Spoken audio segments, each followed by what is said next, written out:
All right, we are here with Light Force Curse of Strahd, session 10. Very exciting. We're at the double digits now. Here with, well, the gang. How are you both doing today? Doing good. Doing all right. Okay. Okay. Well, God, I was about to say the YouTuber thing, let's jump right into it. Man, that felt like it aged me like 8 years. Only not good enough. Yeah, next time I say it's just going to keep increasing. It'll be 12 years next time and then 20. But let me unveil the curtain. Floop. Would anyone like to recap what happened last time? I don't really know what happened last time, Sure. so I'm gonna have to I think go. you should do it, lady. All right. Let me see if I can find my notes. Light Force Curse of Strahd.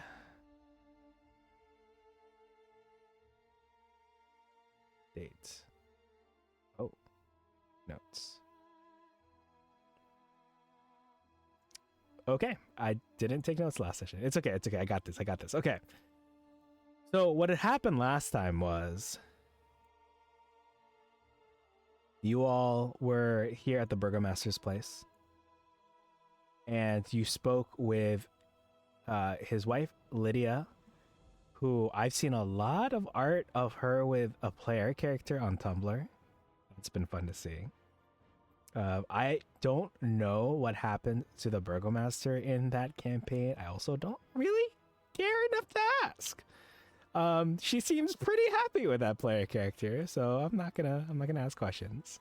But you met her, you met him. You were sneaking around the house, some combination of you two and also Carrion. You were able to find on the second floor there was a man who was locked in there, seemingly not of his own volition. Also on that floor was a room filled with lots of dolls. Dolls that were of one of the party members. Very exciting, very normal stuff. Mm. And then you found your way to the third floor because you've been tasked with a particular mystery. You see, to recap, Fiona Wachter wanted you to kind of not necessarily spy on the Burgomaster, but obtain information for her about the Burgomaster and his shady, shifty ways. And then you talked to the Burgomaster, and the Burgomaster wanted you to obtain information from Lady Fiona Wachter about her shady, suspicious ways. And while this was all happening, the Burgomaster also mused about, hey, sucks. I've got 2 of my employees are missing. Where could they be? And during the course of your mystery, your solving of said mystery, you made your way to the attic where you found this dude with his dolls in the corner, these creatures all around, and a teleportation circle, which was, pretty amateur work, I must say. But that's when Julia stepped in to right the wrongs, to correct the inconsistencies you see with this rune here and that rune over there. Clearly, I mean, maybe to an amateur they wouldn't have realized, but to your trained eyes, you're able to realize that if you just change this around over here, change that around over there, it becomes functional. It's at that point that all of you stepped in to go somewhere. Yeah, that's as far as I remember. Sounds about right. Cool. All right, let me go ahead and swap over the music then.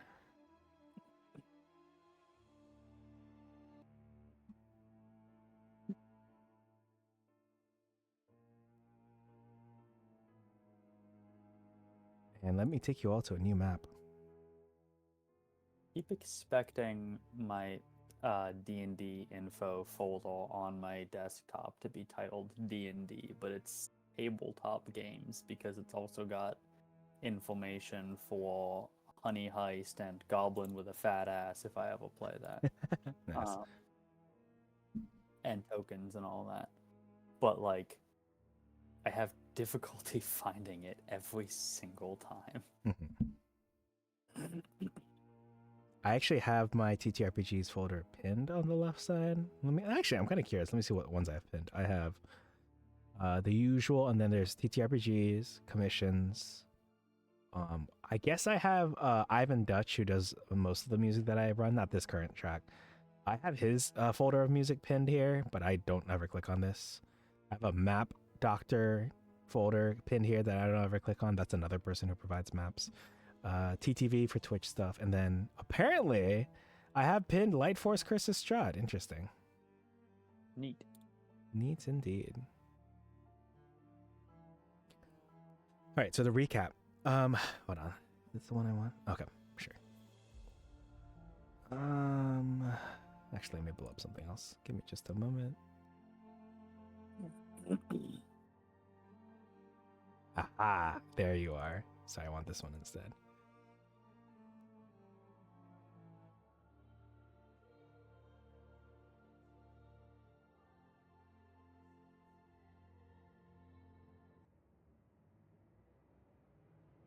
Oh, yeah. We'll see how this loops. The last thing you remember was being in the attic of the Burgomaster's mansion with that young scientist before you. I believe, did you all get this person's name? I actually don't remember. I'm willing to divulge it. So Okay. Probably. Okay. I So want to say Viktor. that is correct. Yes, Viktor Valakovich. Oh, good. I didn't write it down. I wrote down the name of Udo the shoemaker, who's gonna have to fucking wait on his freedom, I guess. Oh yeah, he was that guy who was trapped in that second. Yeah. He's he's not going anywhere. He's a little tied up at the moment, shackled up at the moment. So that's the last thing you remember, and then suddenly, as if you were in some sort of dream or nightmare, you find yourself all together, panting. Well, I forget. Julius, do you breathe normally? That's a strange question. Do you like inhale and exhale? I don't know. Give me a moment and I might be able to find out. Oh, that's another question I have for Keith. You. Do you breathe? You don't breathe, do you? I don't have to. I'm more fortunate. Okay. Wow. I do not require air, food, or drink. Okay, so you hold on, let me see what's being said of me. So the only thing you hear right now is the heavy labored breathing of Viktor Valakovich. He's panting, he's gasping, he looks over at you both, and he kind of like, you could tell if he weren't physically exerting himself and trying not to die of exertion, that he would be like tilting his head at the fact that, well, it's probably obvious from Keith, but maybe less obvious so that Julius isn't panting as hard as he is as you are racing through this forest, running from something. I am supposed to say, insert player here, you stop to catch your breath, but neither of you have breath to catch, so instead... Viktor stops to catch his breath, leaning against the wet bark of a skeletal oak. In the distance, a familiar howl pricks at your ears, but it's not distant enough. You take off running again, but the howls are all around you. You are stopped dead in your tracks as, ahead of you, a hulking mass of black fur calmly steps into the misty meadow, not 20 feet from you. Hulking mass of black fur. I'll turn the table over to you all. Is there anything you'd like to do or say at this time? Right?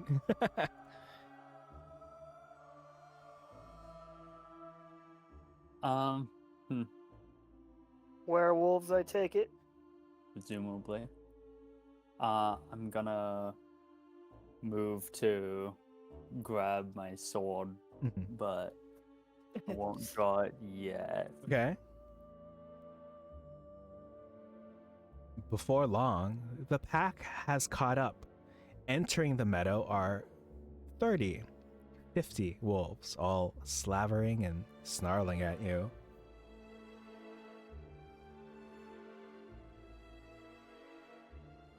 You kind of hear The clattering of the teeth and ankles of Viktor next to you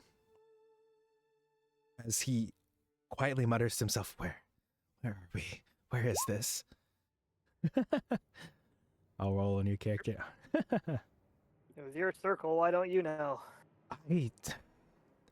This is the first time it's Well, produced results that I could consider remotely acceptable.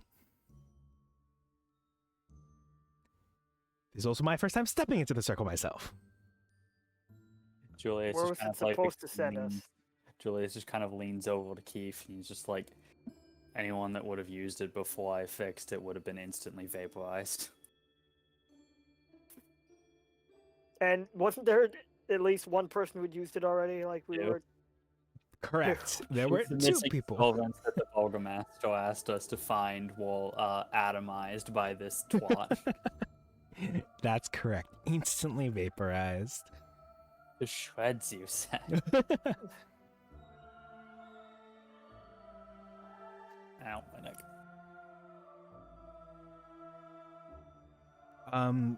Keith, do you have an outstanding question for Viktor? I feel like you did, and I completely forgotten in the. I asked him where it was supposed to send us. He quickly like reaches into his coat and pulls out a notebook, and he's kind of like quickly twisting through the pages, and he's like, what, there was supposed to be colors, no colors here. He's like looking around frantically. All I see is darkness. There's supposed to be colors. He's kind of like frantically looking through. You see a few different things as he flicks through the pages. You see like diagrams, you know, the classic, what is that circle called with a dude in it who's got like the two, like it shows his arms like straight out to the sides and then also up, and his legs like straight down and also out to the side.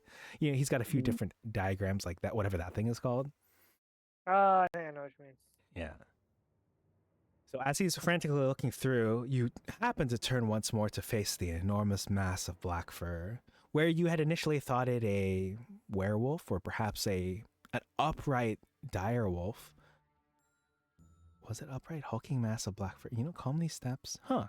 You know, I'm not sure actually, sorry. You see now it is actually a dark shrouded human covered in pelts of hundreds of animals, most unrecognizable. Hunched over, spattered in bile and ichor, and clutching tightly to a cane made from what appears to be the femur of a giant. The figure raises a hand in greeting and opens its palm to you in offering. Less hot. The hand itself is clawed, gnarled, and old. It twitches and wriggles as if, yes, it is indeed coated in a thick layer of something that is delicious to behold. I'm not going to go into further details. It's definitely some sort of smaller creature that it's covered in. The wolves behind you do step a little closer, but keep their distance from the dark figure. As Viktor is frantically looking through his notes, trying to find something that perhaps could give him some insight into where you all are or not, dude got a bad case of cotton candy hands. What would you like to do? There is an offered claw of a vile creature before you with some sort of uncertain future. There are the wolves around you, and of course you still have your wits about you and are more than capable to stand and fight. So is he offering it as like a handshake, or is he offering us something? Or is it a come with me if you want to live sort of thing? Come with me or I'll fucking kill you. Let me paste over this description. It's a good question. Nothing else. I would like to read the description of the dude again. That is true. Let me see if I can look this over. I think he raised the hand in greeting first and then opened its palm to you in offering. So like first a hello and now a come with me. Okay, maggots. Did you say the word maggots? I did not say the word maggots at any point. Okay. I was afraid to say it. It's kind of gross. It is less gross than the way you tried to describe it. That Yeah, is what fair. was it? You said something delicious. Yes. Yes. And also like some sort of small creature. I see. You could have said grubs. Ooh, grubs would Yeah. have been good. Larvae. Person drives the person. Larvae is a good one.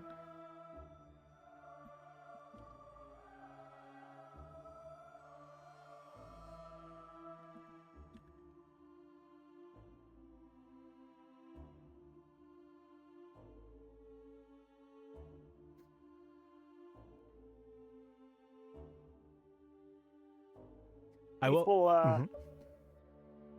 sort of just take one of the maggots off of the hand, just kind of hold it up and sort of examine it. Oh, interesting. Well, it sure does look juicy. As if you squeeze it any tighter, juices would come out. I will add it to my Uh-huh. inventory. All right. Well, Victor kind of looks on in horror, and he kind of is looking across at the wolves, and you hear him say to himself, if there's a small break in the wolves, I think I can run for it. You could try. I don't have much faith in your chances. How would he respond to that? Whose palm to you an offering? Okay. It opens its palm to us, an offering. The hand itself, let's see. It is coated in a thick layer of maggots, but the figure is not like. It's not that it has maggots in the palm of its hand, so it's not offering us maggots. It's just covered in or made of maggots. Yes, it's not offering them. That's a good point. Yes, I think that's my understanding as well. Essentially, it's like, well, I've got a nice hand here that's for slapping, high fiving, maybe a little fist bump situation. So it does seem to be something of a come with me if you want to live thing. Unrelated, I am made of bugs. Yes. My mind is immediately racing with like, okay, I know that there were like so many like creatures in the monster manual that vaguely fit this description, though the immediate and obvious is ag, but still.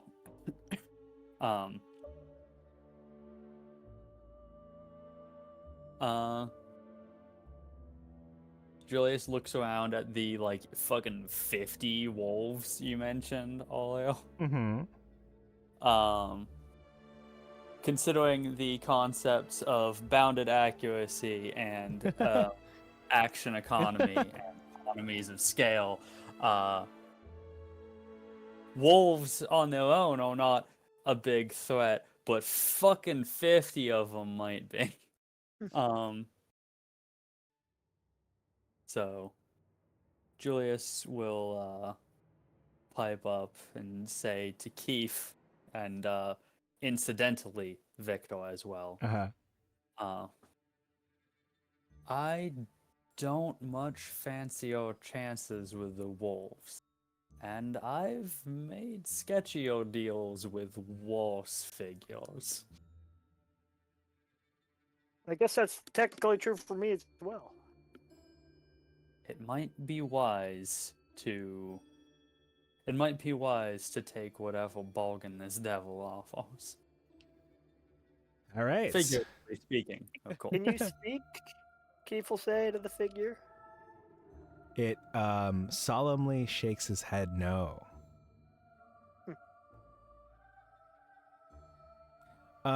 So Julius, you don't have to do this, but you can roll a persuasion at advantage to convince Victor to also take the deal. Okay.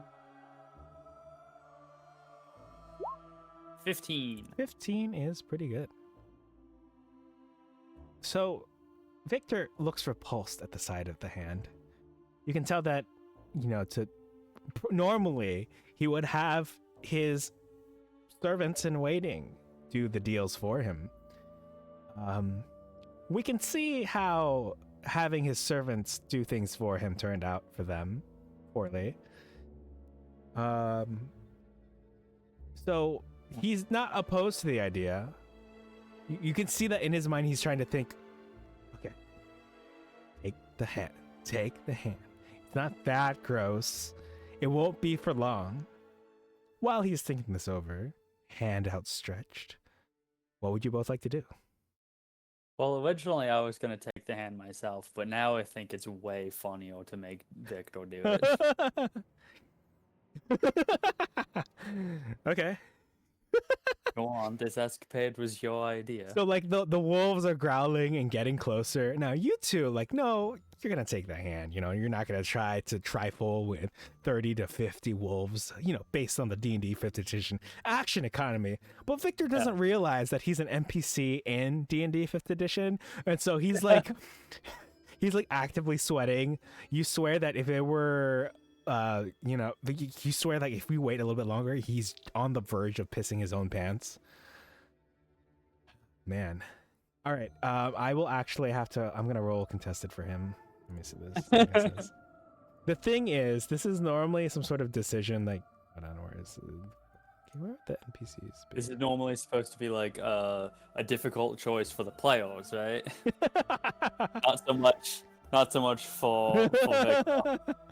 Yes, I was kind of hoping that this would not be a decision I would have to. This is his roll. What is this? All right, I'm gonna roll that against that 1d20 plus 1.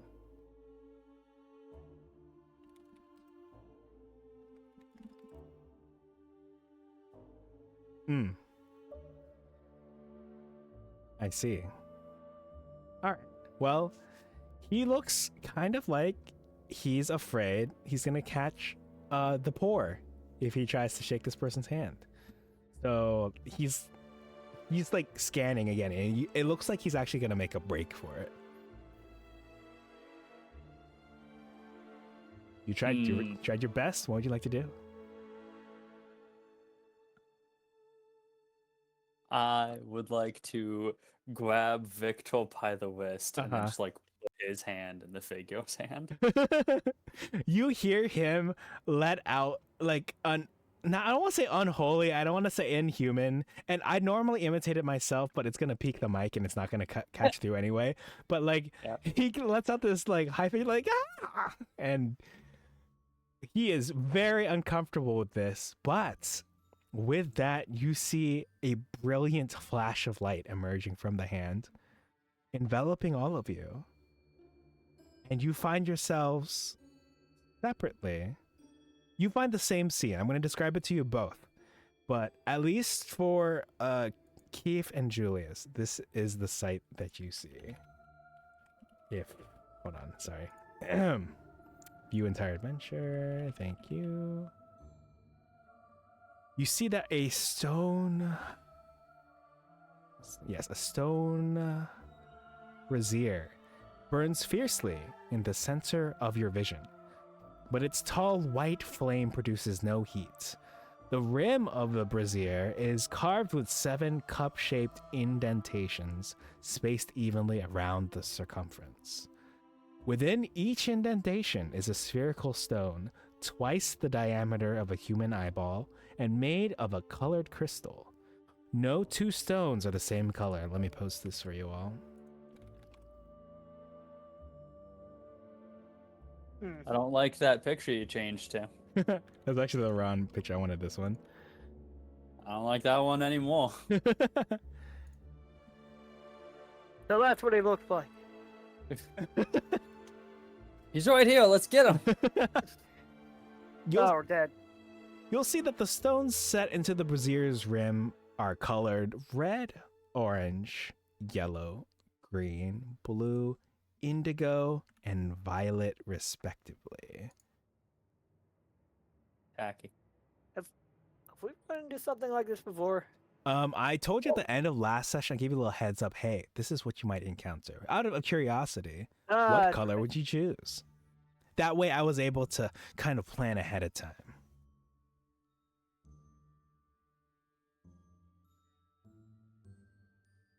Either of you can take your turns now if you would like.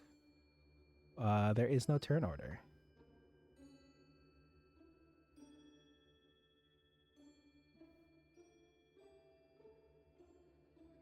People just attempt to remove the violet stone, and assuming it does come free, you'll just kind of examine it. Mhm. Okay. He'll Yeah. slowly reach his hand into the flame to confirm it does in fact produce no heat. Oh, right. I just said that thing. Yeah. No heat. Looks like you're fine.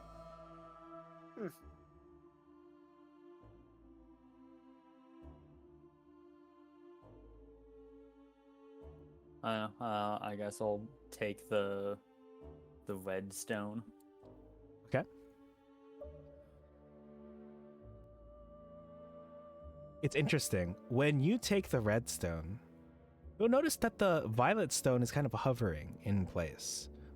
Keith, as you hold this violet stone aloft, you see that the red stone has kind of as if plucked itself from the rim of the brazier and is hovering in the air.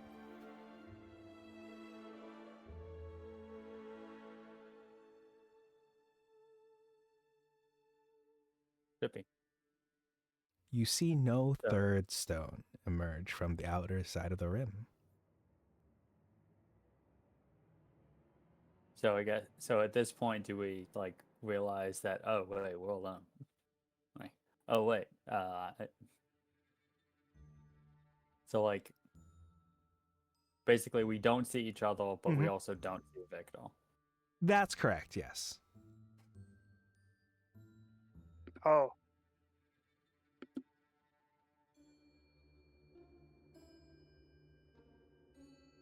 I see.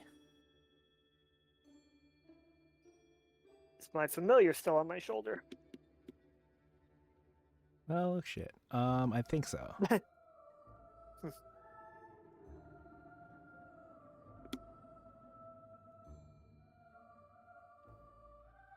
But yes, nothing has happened.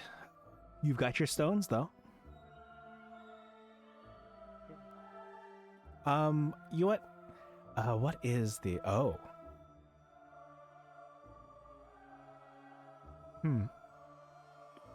Sure. Sorry, I'm gonna give you all one more minute to ask any further questions if you want. Yeah, that's all. Does anything else change with it? With the Brazil? Nothing has When- changed. Sorry, go ahead. Let's see, when you plucked it out, nothing has changed with the brazier. It is still the white flame producing no heat.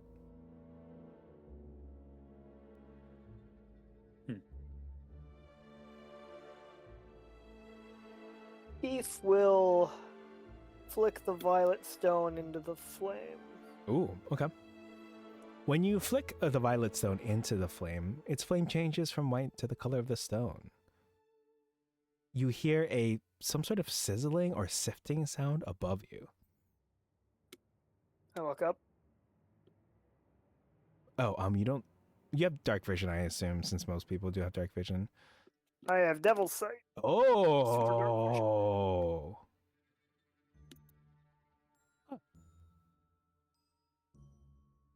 Okay.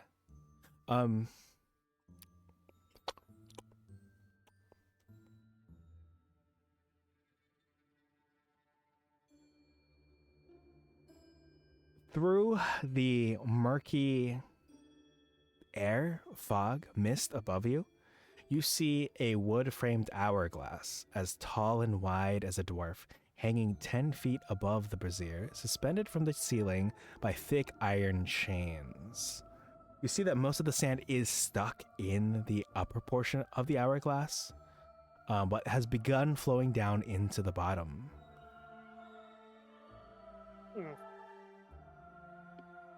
Is the violet stone gone? The violet stone is gone, and the fire is purple, and the sand is pouring through.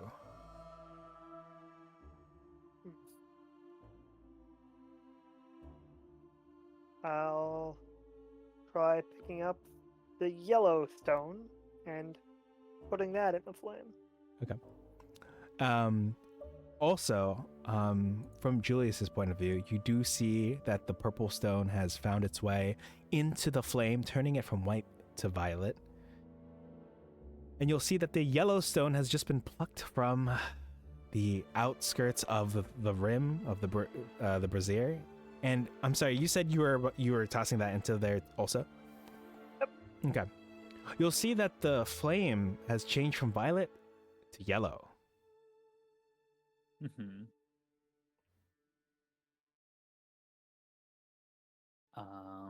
Okay. So did I hear the shifting of the sands?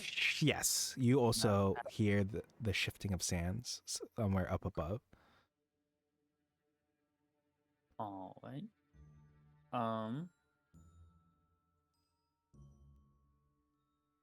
I will take the I'll take the cue of the stones being plucked and then tossed into the flame, and I will do so as well with my redstone. Okay. You'll toss the red stone into the flame. It turns from yellow to red. As you toss it in, the red flame kind of burns brighter, causing the mist and the fog above you to dispel. This also applies to Keith, despite the fact that he can kind of see through all of that. And you see the same wood-framed hourglass, as tall and wide as a dwarf, hanging 10 feet above the brazier, suspended from the ceiling by thick iron chains.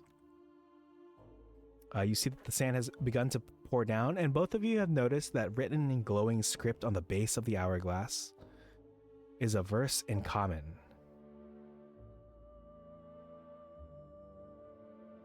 Base of magic writing on base. So it bothers me because it says it's on the base of the hourglass, but I feel like that's hard to see from where you are on the floor. Like, I assume when they mean base, because of the description it's reading me about, if the hourglass is reduced to 0 hit points, its glass shatters, causing the sand within it to fall to the floor. The magic writing on the base of the hourglass reads as follows. So it makes it sound like it's on the base, like, on the floor of the hourglass, where you can read it from like above. But the way I originally thought this was like around the base. You know what I mean? Like around the bottom, like the bottom rim. So I'm probably going to give it to you on the bottom rim. I think it would be easier to see if it were like on the, like to read, because there's a bit of a long one, but I'll give it to you anyway. And it says, cast a stone into the fire. Violet leads to the mountain's spire. Orange to the castle's peak. Red if lore is what you seek. Green to where the coffins hide. Indigo to the master's bride. Blue to ancient magic's womb. Yellow to the master's tomb. Let me post this for you right here. I'll give it to you as this.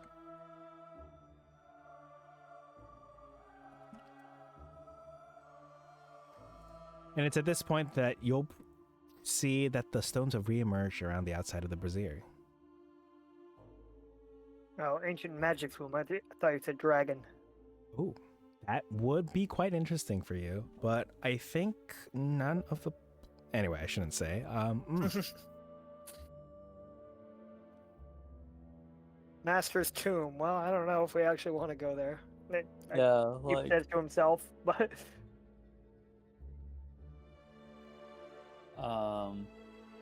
Master's bride. I didn't know he had a bride.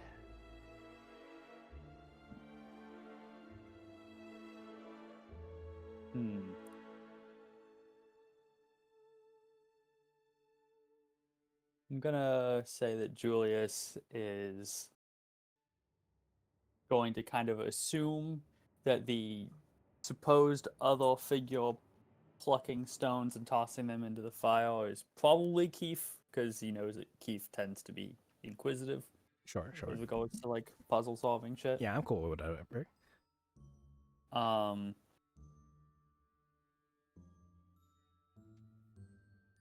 I am So I'm going. What was the stone that was in there last? The stone in there last. Yellow.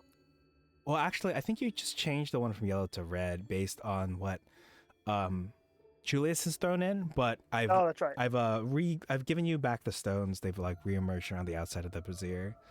Oh, okay. In case you want to, approach it a certain way. Technically, Yeah. there is a respawn mechanic for the stones, but it's a little trickier. I'll just bloop, they're back. That's fair. Yeah. Julius is going to pluck out the red stone Okay. and he's going to tap it on the side of the brazier to indicate like, his intent to use this one All right, Keith. in hopes that conveys it. You see that the red stone seems to have gained a life of its own. It has like popped out of its slot. It's like banging against the side of the brazier. Quite strange. Rapidly, more than normal. In that case, Keith will go over to the redstone and try and pick it up himself, and also tap it against the side of the brazier to try and confirm. I will let Julius decide. Like, you feel a tugging sensation against the red stone that you're holding. Mm-hmm. I will release it to whatever was trying to take it. Okay, and you kind of see it. It feels like it's gained a life of its own. It's tapping against the side. Okay. Nice.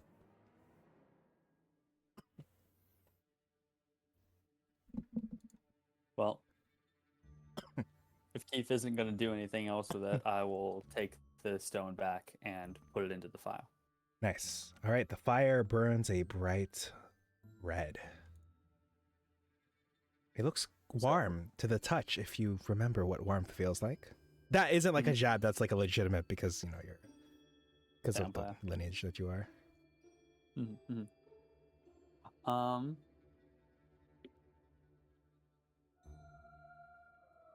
So when the stone is in the fire, it changes the color, but seemingly nothing else really changes. Is that the case? I think seemingly nothing else changes, but I'm going to go ahead and add the fact that it kind of feels like warmth is being emitted. Not in a way that will burn you, like warm, but welcoming. Perhaps too welcoming of a sensation. Gotcha. Okay. So that raises the next question of the brazier. Is it just like on the floor, or is it like let me show you what I'm thinking of. Like hanging or something.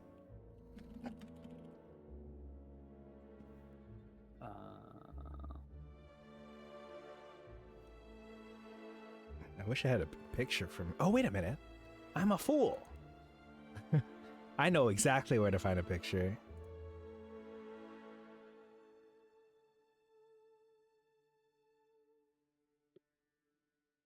Are we talking about like this sort of thing? Or is it just like a pit in the middle of the room? I think it's more like that. I think it's more like what you're envisioning here. Oh, okay. I'm trying to find a specific... Okay, the room. Oh man, this thing is... It kind of looks like... It's like a golden... It kind of looks gold. Oh, what was it? Brass? Stone? What? It's stone? This ain't stone. Oh my gosh. Anyway, whatever. The map that I'm looking at has it looking more like brass or copper. It's got a big, wide bowl. Kind of like shallower than the picture that you sent me. But like larger. Like it looks to be 4 feet by 4 feet. Like 4 in diameter. It's got like a middle portion that's... Oh, that must be the hourglass. Oh... Okay. Yeah, it's really big and flat and wide, about 4 feet across. I see. Yeah. Well, I'm gonna stick my hand in it. I'm gonna stick my hand in the file and see what happens. Okay. You see a brilliant flash of light, and you no longer see The room with the brazier. Okay. Keith, from your perspective, you see the flame flare up in intensity. Man, I'm wondering if I should... I'm trying to think about how to do this fairly. Who was the person who chucked the stone in, specifically? That was me. It was you. Okay. Bralef, I want to know what's on your mind specifically if you see the fire flare up. What would be going through your mind and or what would be going through Keith's mind? Well, he gathers based on the description that that somehow this brazier will lead to transportation to some other location. Mhm. So I guess at some point, perhaps after seeing the fire flare up, he would try and like stick his hand into it to see if something would happen. Okay. Well, you also see the fire flare up, completely enveloping you, and you no longer see this room with the brazier. I'm about to take you all to the next area. Does anyone need a break before... I know we didn't do much, but I just want to check in real quick. Does anyone need a break before this next section? Nope. I am currently good. Okay. So I'm going to swap out the music. The music that I'm about to play, I'm actually going to have muted for the VOD. It's not really music anyway. It's more like ambient, so feel free to swap it out with your own. There's going to be no music for this next section. So listening to incredibly tonally appropriate EDM.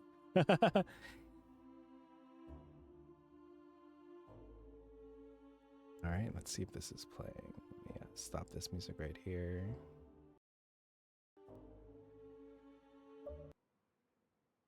Oh, let's turn it up a little, actually.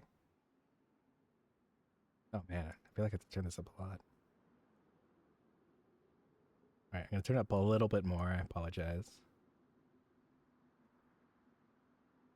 All right. I'm very excited. Do you want the description first or the map first? Description. Oh. Okay. For your sake, I will actually probably paste the description, but I'm going to read it out here. So you don't, if you want like immersion, want me to describe it, feel free to not look at it, but you can also go ahead and look at it right now. A blazing hearth fire fills this room with rolling waves of red and amber lights. The walls are lined with ancient books and tomes, their leather covers well oiled and preserved through careful use. All is in order here. The stone floor is concealed beneath a thick, luxurious rug. In the center of the room is a large, low table, waxed and polished to a mirrored finish. Even the poker in its stand next to the blazing fireplace is polished. Large, overstuffed divans and couches are arranged about the room. 2 chairs of burgundy-colored wood with padded leather seats and back cushions face the hearth. A huge painting hangs over the mantelpiece in a heavy, gilded frame. The rolling firelight illuminates the carefully rendered portrait. Let me take you to the map. You should find yourselves in the center of this isometric map. Have fun. And I'm about to tell you what this portrait is. I just have to find the right handout. Let me see if I can find it. But you both find yourselves here. You can see each other just fine. Yes.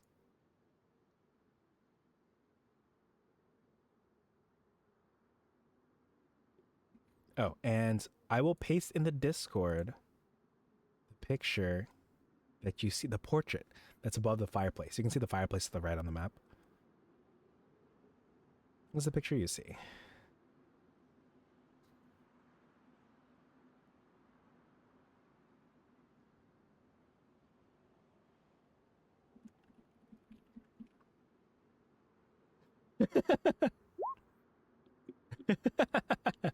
I love the 2 responses. To read this map, you can see that there is a door to your left. The only music I have going on is this ambient wind. There are sets of smaller doors going around, and then there is the fireplace. And that painting in front of you. God damn it, Keith, where the fuck are we?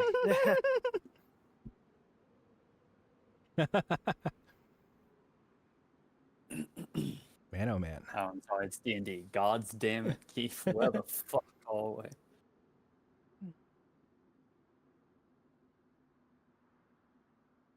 Well, I can't help but notice that we've lost Viktor. You think he was smart enough to figure it out? I guess not, or he'd be here.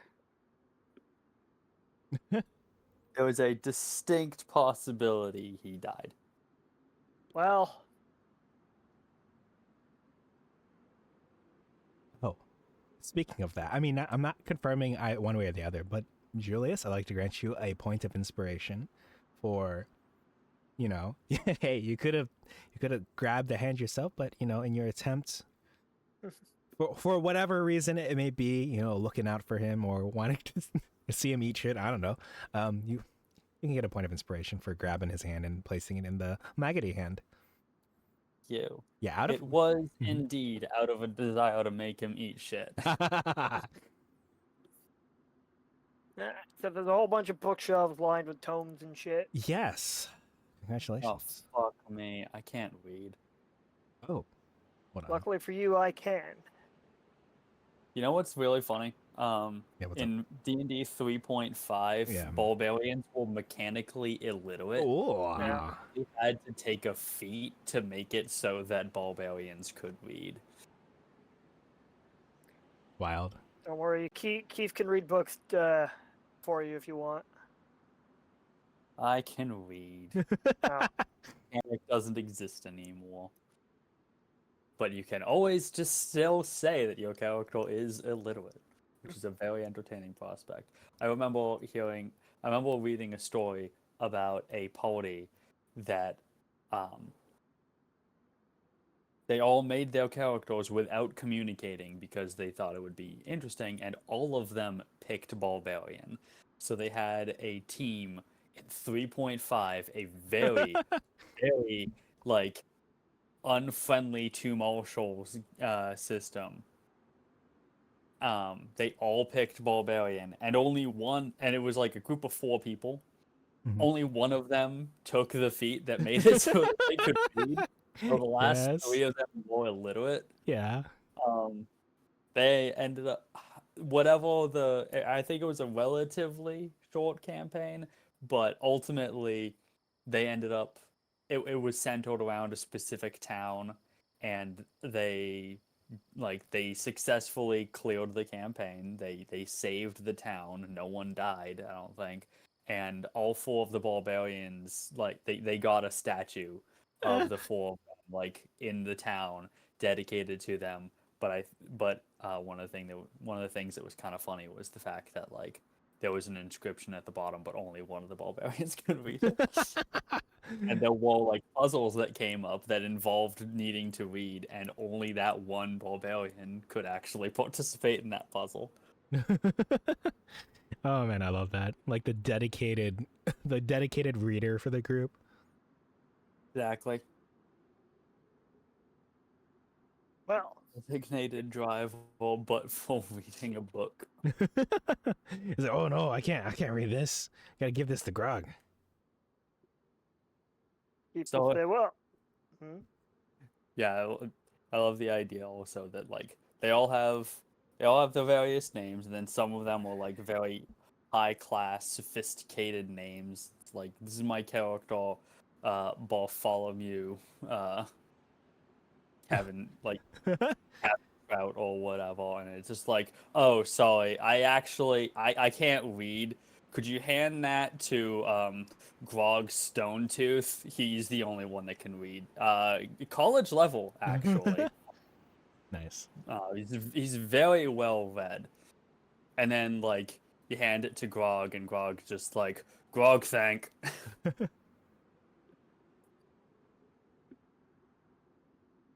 Anyway, what are you gonna say, Beth?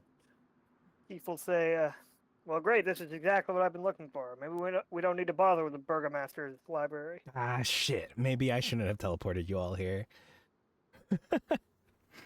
I mean, ultimately, I'm the one that chose this. I don't. I was also going to pick here. Nice. I don't recall what your goal here is. Why did you care about the Burgomaster's library again? I'm looking for some artifacts in Strahd, and I was pointed toward ambiance. I was I thought that pointed was, toward like, the home of dragons, and it sounded like the Burgomaster would know where to find it. right. So, assuming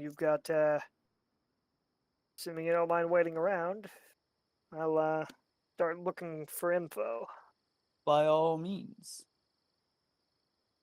Well, yes, feel free to look through the books. I'll probably ask you for a series of investigation checks, you know. A lot of books here. Let me reveal actually this other. I didn't realize this wasn't revealed. Arian will also try and help because he's better at it than I am. Incredible. Yeah, anything on the instruments of order, / anarchy, House of Dragons, etc. Then why don't you can you both give me 3 total, 3 rolls each. I'd like 6 total rolls. Okay. I'll do Keith's first. So while you're pouring through these books. Sorry, I want to take a sip of my drink. Let me nat 20 this.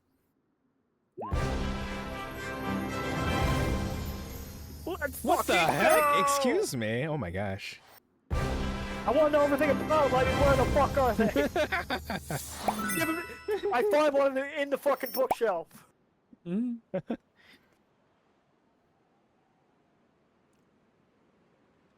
says here the real instruments were the friends we made along the way. Bullshit. All right. While you are looking through and inevitably successful, Julius, what are you up to? Want to kick your feet up by the fire? There's supposed to be a few, like, the isometric map seems to differ from the descriptions in the book. There's actually 2 sets of maps. There's the top-down map, like traditionally, and then there's the isometric map that they gave out in, at least for the Roll20 implementation. And I've noticed a few differences, but I mean, I think this is cool. It feels kind of immersive to do isometric.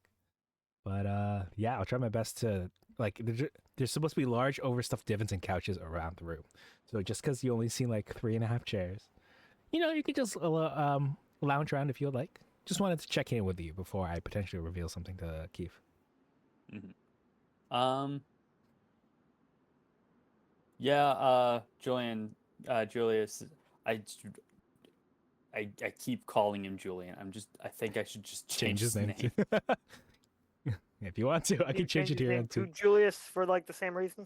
Or am I What was that? misremembering? What was that? I said, didn't you change his name to Julius for the same reason, or am I misremembering? I named him Julius specifically because I defaulted to Julian, but it sounded too, like, it basically sounded too common, too popular, too obvious. I don't know. Effectively, I named him Julius because I'm a hipster and I wanted to be unique. But like, I keep just calling him Julian, and it rolls off the tongue easier, and just feels better to say anyway. I don't blame you. I think I'm just gonna like officially change his name to Julian and call it good. All right, let me then adjust this here on Roll20. I mean, Roll20. What's this called? Yeah, Julian OBS. Alvana. You know what? Now Julian That works Alvana. because it kind of like fits with the other ends in the last name. But anyway, Julian. I almost said Julius. Julian is. He's not here for knowledge. He's here for mortal. So he's just kind of gonna take the opportunity to kick his feet up and relax for a little bit. All right, nice. You know what? As you're sitting and kicking your feet up, I will grant you, you're probably at max. I want to give you an extra hit die. Like, what are you all like level? What level are you? Look at this. I think we're level 6. Level 6. Hey, even if you have 6, bump that sucker up to 7. I will happily accept a 7th hit die because I was at 6, and I know that I've torn through them pretty quick when we've been doing combat. Okay. As you're sitting there, and then as you are updating your sheet, and Bralef, as Keith and Karen are looking through, you actually catch a glimpse. It felt like it was not necessarily in your vision, but now that you're looking a little bit more closely at it, you kind of see a pale, faint. It kind of looks like. Oh, actually, do I have a thing for it? Let me see if I have the icon for it. It kind of looks like the summoning circle, but as if it has formed the face of a clock. You can kind of see written around it. Let me see. I think I have it. Is it this one? Okay, this is gonna look really janky because of the isometric map. Is this the right one? Sorry, I think it's like. Let me put it off to the side here. It kind of looks like this, you know, with the face and the numbers all around, and you see like ethereal clock hands, and they seem to have ticked down a little bit. You can kind of see like they're at like if the numbers start at the top from like 1 and then all the way around, they're kind of at the 10 o'clock position, and this is basically below you, below each of you. Sometimes you see it, sometimes you don't.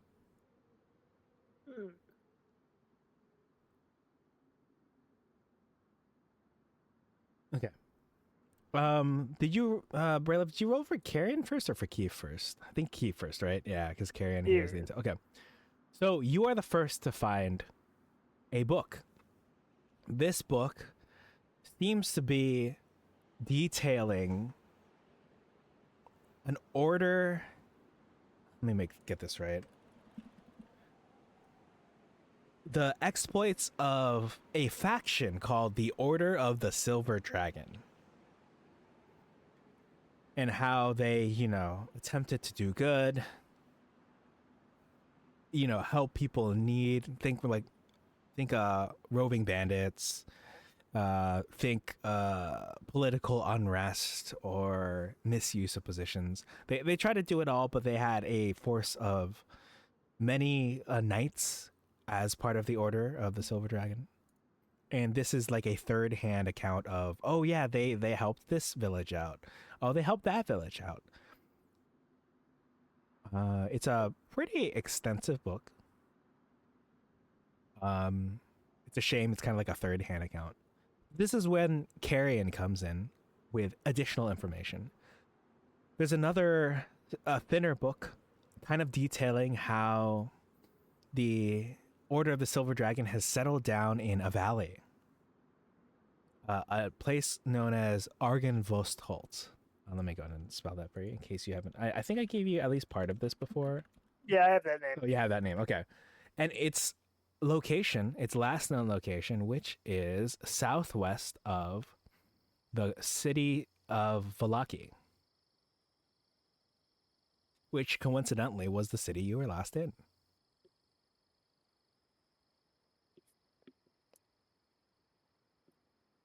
You said southwest of that? Yes. Let me double check the Barovian map, actually.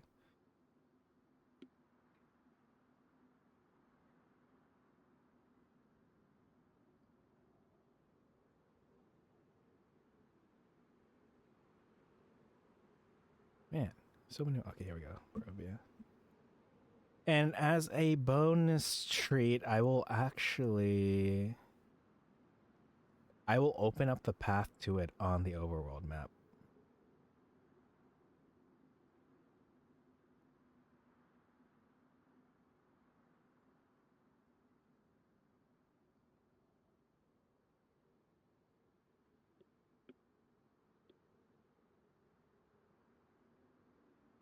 Yeah. I'll say that there's even a map there.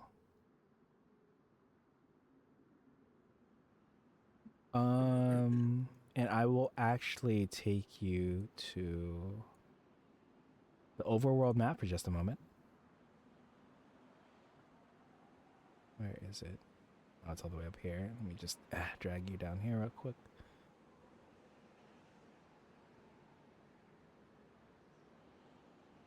So your last known location is marked by Carrion. Argenvostholtz is marked on the map.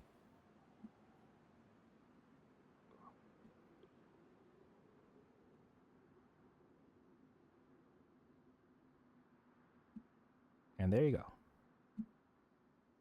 Good cram sesh. Okay, so the end of this red line over here is Yes. That's right. awesome. That's where I'll find the Order of the Silver Dragon, and I know that they're in some way associated with what I'm looking for. I can at least confirm the second half of your sentence. Hmm. Good to know. All right. Excellent, Keith says. Ooh. It was ominous how that thunder for me like came off right as you were saying that. You'll look down, you'll see that the clock beneath you is in the 9 o'clock position.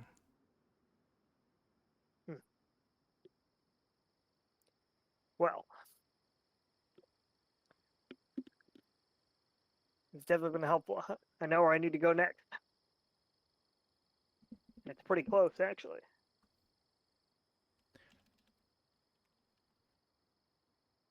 Interesting. Now all we need to do is figure out.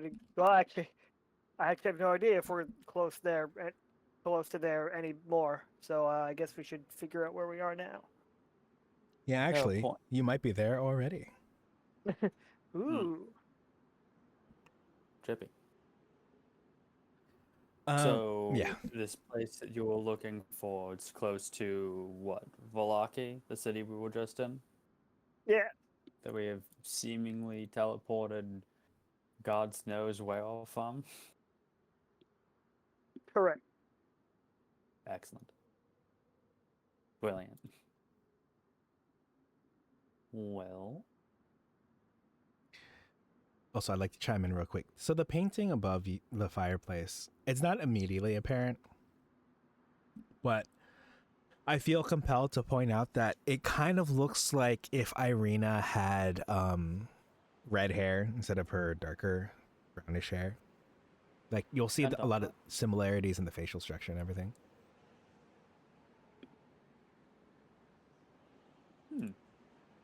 Could you repeat that last part you just said Yeah, about her? they look similar, as if the only difference is hair color. It's hard to tell because if you look at that picture of her that I posted in the Discord, she's kind of like facing towards you. But let me pull up the picture of Irina. Named NPCs. I need a handout. Oh, player handouts. Named NPCs. Like, it doesn't look...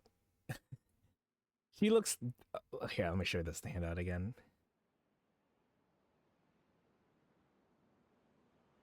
Like, I don't see it personally, but I feel like I have to tell you all that, at least out of character. It doesn't help that she literally looks darker in that one than in the picture.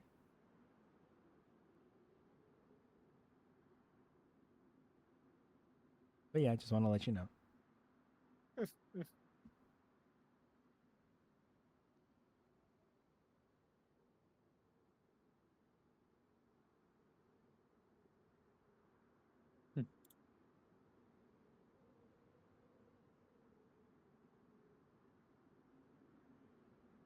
All right.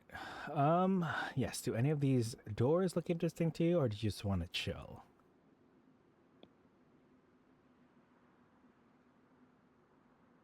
well, Why don't you pick a I door, don't, Julius?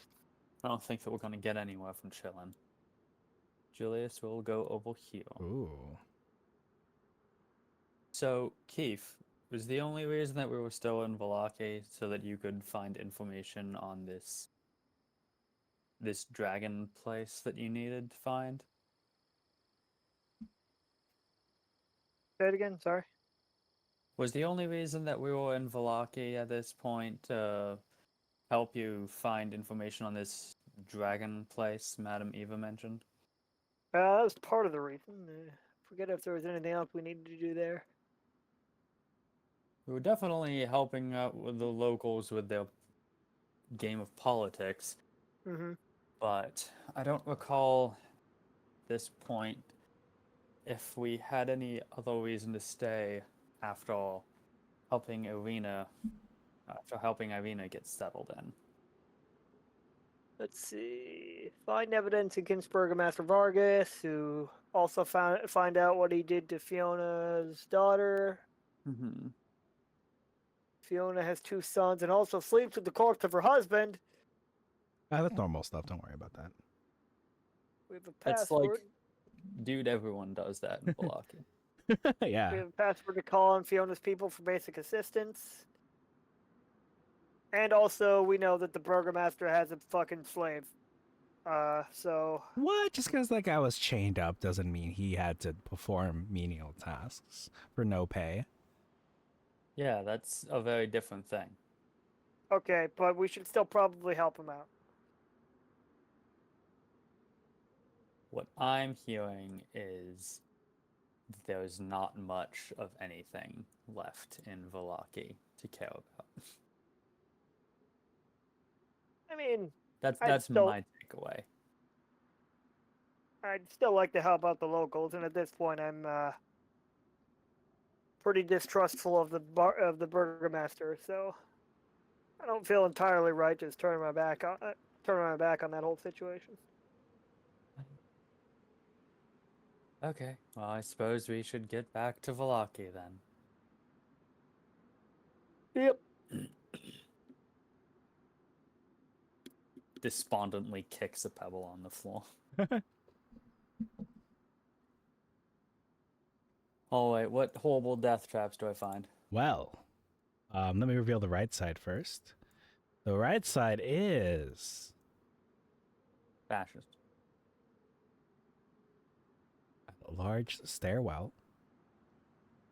But excitingly, to your left is also a large stairwell, but also statues.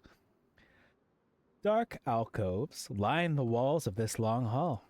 The ceiling has fallen here, leaving rubble strewn across the floor. Overhead, the beams are exposed of the roof. Lightning from the dark clouds above sporadically illuminates the hall, lighting the faces of life-sized human statues in the alcoves. Each visage is frozen in terror. Ominous. Statues just always look like this in Barovia. There's a very real possibility, honestly, but also this might indicate something that can petrify us. Oh, and actually, since I think you'd be able to see across, here you go. You see a 10-foot wide walkway. You see a drizzle of rain out there, punctuated by the occasional clap of thunder or stroke of lightning. So we are... That's interesting. That is useful information. Alright. If we've gotten some more information about our location, we are high up in some kind of stone structure. I was thinking that we were somewhere underground. Good to know. Also, there's a very real possibility that there was something in this place that could petrify us. I don't know if that's something that you have to worry about, but it's worth keeping in mind. It would probably work on me, yeah. Why don't we find out? As petrification counts as a disease, but I don't believe it does. I think technically it usually counts as a cause. Yeah. But not entirely sure. I hate to do this, but I actually do have to go to the bathroom. Sure, yeah. No, all good. Let me pause this real quick. Okay, yeah. So to recap, across to the right, you see like a 10-foot wide walkway. You see a drizzle of rain, punctuated by the occasional clap of thunder or stroke of lightning. You see a large, like, tower staircase. Let me see if I have a description for you of this, actually. A dark, cold, empty tower. A spiral staircase rises slowly into darkness, hugging the outer wall. And I guess it says here in the center of the room, another set of stairs leads down. Yep, that makes sense. What do you think, Keith? Should we explore this floor before changing to a different one? Yeah, sure. I have a theory that once this clock gets to a certain time, something's gonna happen. Maybe we'll be teleported back out. That's just a guess, though. Let me reveal a little bit of what you see over here. Is this the same? This is the same. You see more of that walkway that seems to circle around. As you step onto this spiral staircase, a reddish light flares high overhead, then settles into a pulsing red glow.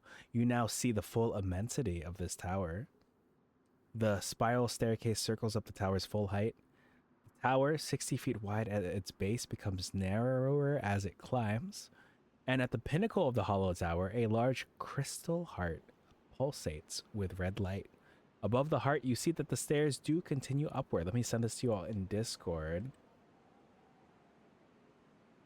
Let me paste this description for you all in Roll20. I love a tower that leads up to the Eye of Sauron. Just normal business. Normal business. Oh shit. This is the tower that they climbed in Lord of the Rings: The Third Age to fight the Eye of Sauron, the final boss that is completely based in the lore. Alright, now is the Eye of Sauron a higher CR than Strahd or lower? Well, it doesn't have arms, so it's got to be lower, right? Yeah, like demi-liches are famously really weak. And like elder brains, those don't have arms, so. Yeah, exactly. Alright, let's start climbing. Hell yeah. All right. I'm going to actually stop dragging those things around with you just because it's left for me to upkeep. I'm going to throw this over here. Let me grab your tokens. So you all want to go up, is it? Let me check. Map 8. Give me just a moment. Oh, Lord. Oh. Map 8, really? Oh.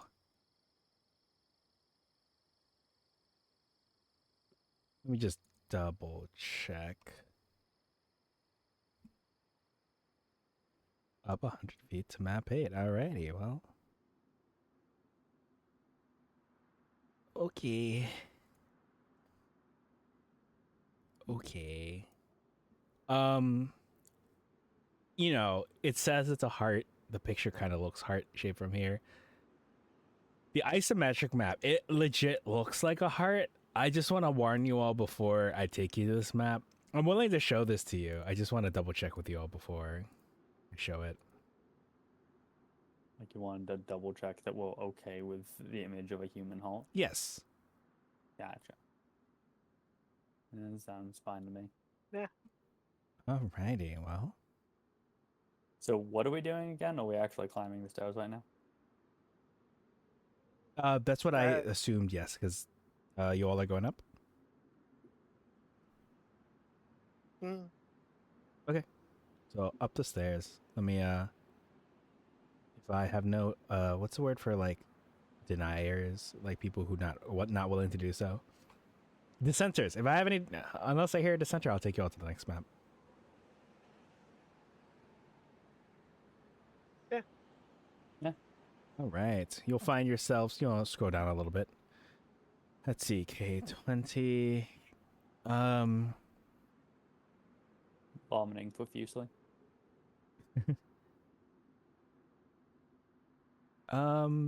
Yes. Pay no attention to this that I'm about to pull up. I just need you all to roll initiative. But it's not for battle yet.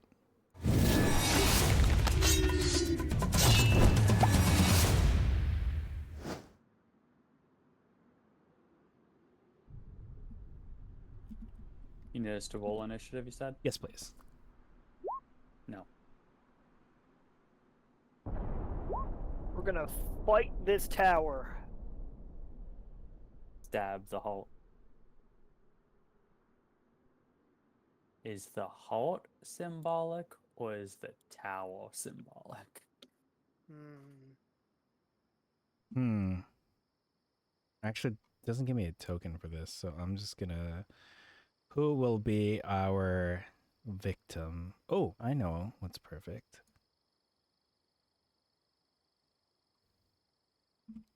The clock.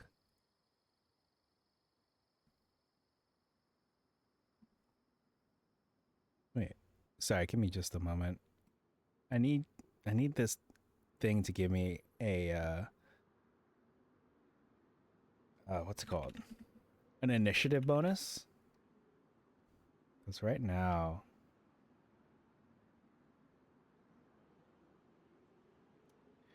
Okay, I guess I'll just roll a d20 because it doesn't give me anything for it.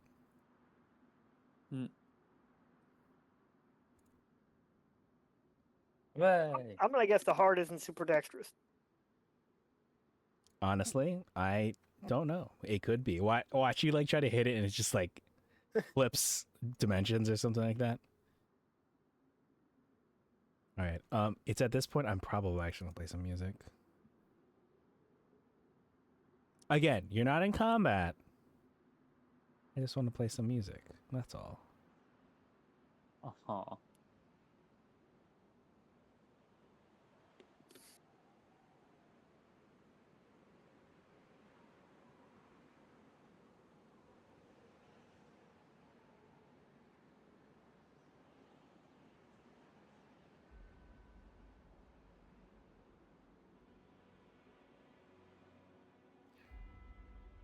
Each square is 5 feet. You can I think I have to have you take turns while you're on this particular map. I think that's what's going on here.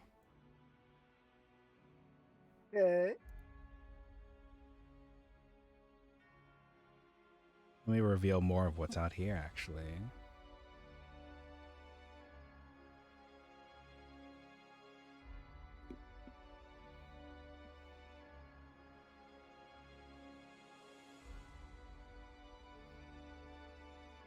This is more stairs leading down. Yes, they go down. Yeah, they go down. Oh, wait, no. Gotta take turns, right? Yes, unfortunately. Sorry, not unfortunately. For reasons. Yes, unfortunately.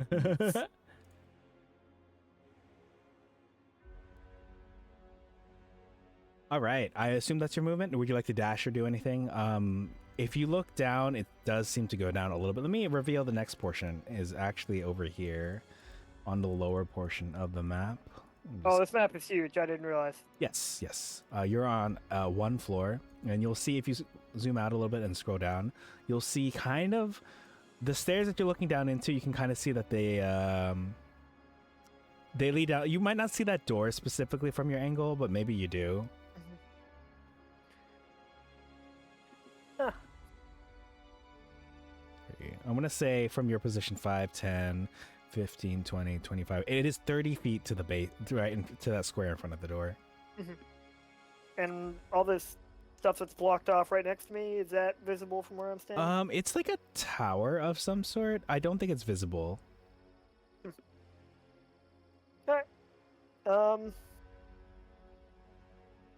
I guess for now I'll wait for Julius. Okay. If you like, you can hold an action since I think you moved your 30 feet. All right. I'll hold an action to move if Julius gets close and says, "Hey, let's keep going." Okay, works for me. All right, Julius, you're up. Or yes. Right. Julian now. So 5, 10, 15, 20, 25, 30. What's my speed again? 45. Haha. Whoa. 35, 40, 45. Can I see anything? What do I see, like, around us off the tower? Oh, that's a good question. Let me see.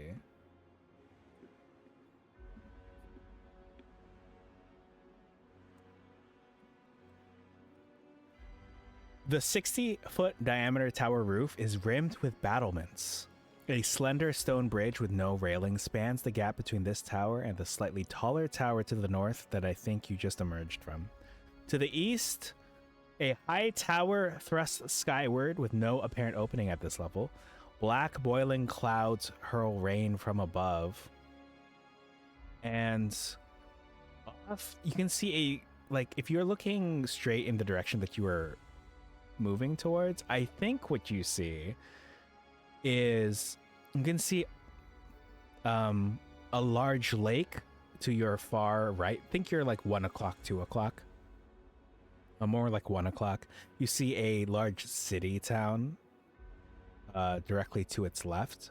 So at your kind of like at your 12:30 if you're looking straight ahead. You see a small windmill at your like 10:30, like kind of to your left, far down. You see like a river. Yeah, familiar sights actually. Interesting. Let me see if actually I'm gonna look directly at the map that's near you. Where are Barovia? Yeah, actually, if you like, based on what you can see, I can update your location on the map and take you to the Barovia map. Yeah, if you wouldn't mind, just so we have Yeah. some sense of like where we are. Sure, of course. Let me take you to it. All right, you will find Carrion's updated location at the party's new location. Ah, I see. Mm-hmm. Don't like that. Hey, wait a minute. How many of those fucking like different Brazil things were gonna take us to fucking Castle Ravenloft? Wait, hold on. I will say Mountains, a lot. What's up? Castle's Peak, Lore, Coffin's Hide, Master's Bride, Fuck this. I think Master's Bride actually doesn't. Hold on, let me check this. Oh, that's bullshit. Master's. Playing Russian roulette with a fully loaded gun over here. Okay, Master's Bride is not Castle Ravenloft, actually. Revolves Russian roulette where there's only one empty table.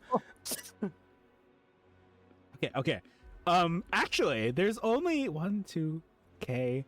There's only 3 here. 3 of the 7 take you to locations okay. in Castle Ravenloft. That makes it better. Lightning, I'm gonna hunt you for 4. That's bullshit, and you know it.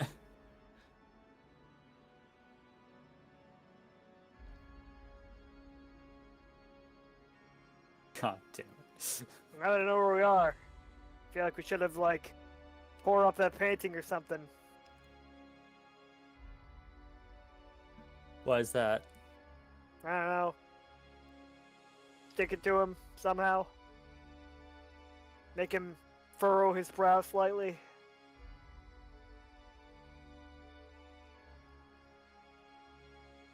I'm not sure I share your gusto for the idea.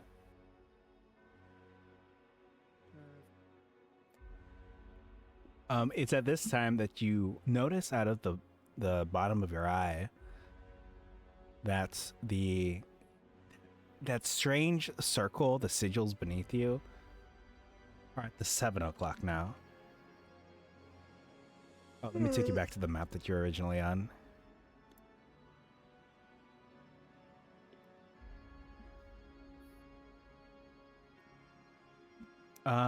But yes, we're in the middle of Julian's turn.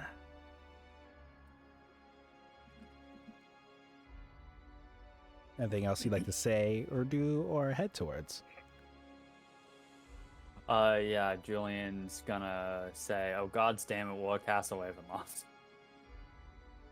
And that's gonna be the end of my turn. Okay.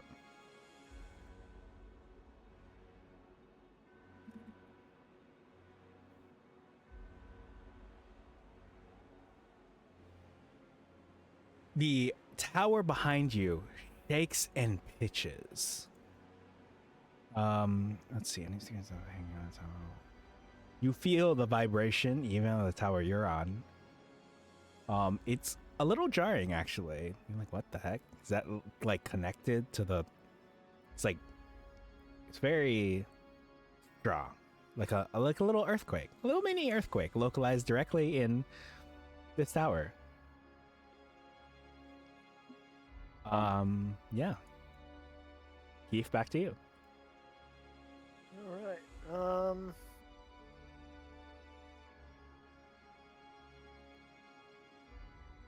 Well, that's unnerving.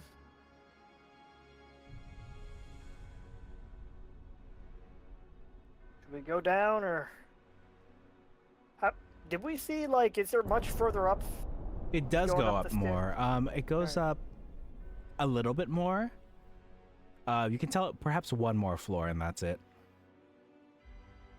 We climbing up or down?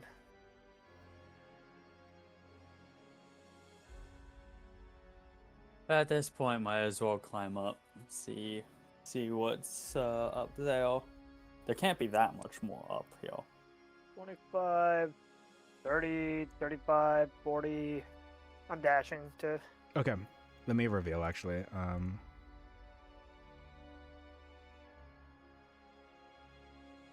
Ooh. Ominous.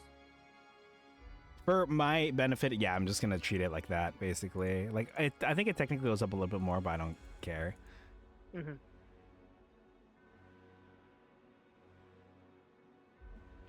What in the hell is Alright. this? Let me find out. The stairs end at a dark and dreary room with manacles attached to the walls. In the middle of the room is a wood-framed bed. What the fuck? Yeah, that's what I said. Fitted with leather restraints? At the foot of the bed rests a closed iron chest, its lid sculpted with an emblem. I think I'm supposed to read to you. A wooden ladder leads up to a trapdoor in the ceiling. Thin streams of water drip through the trapdoor's rotting wood, forming a puddle around the base of the ladder. Let me paste this description right here.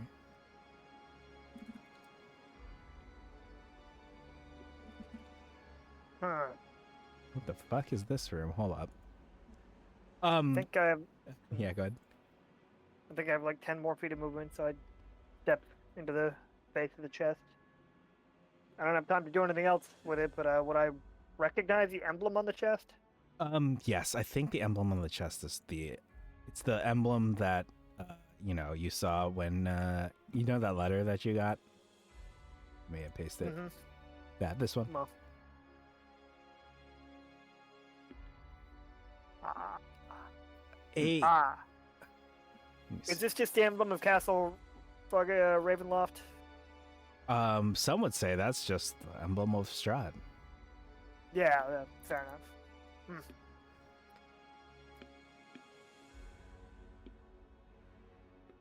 Well, that'll end my turn.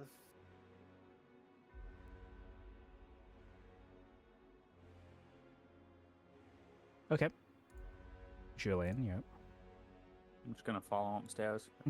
5, 10, 15, 20, 25, 30, 35, 40, 45. I guess I'll just dash Yeah, all good. and just say this is probably enough to get me. 45 is probably enough to get me there. Okay, works for me.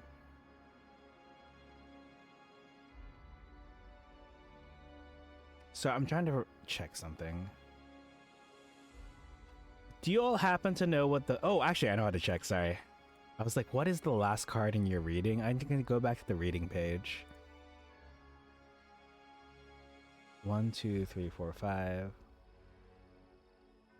The Horseman and the Dark Lord.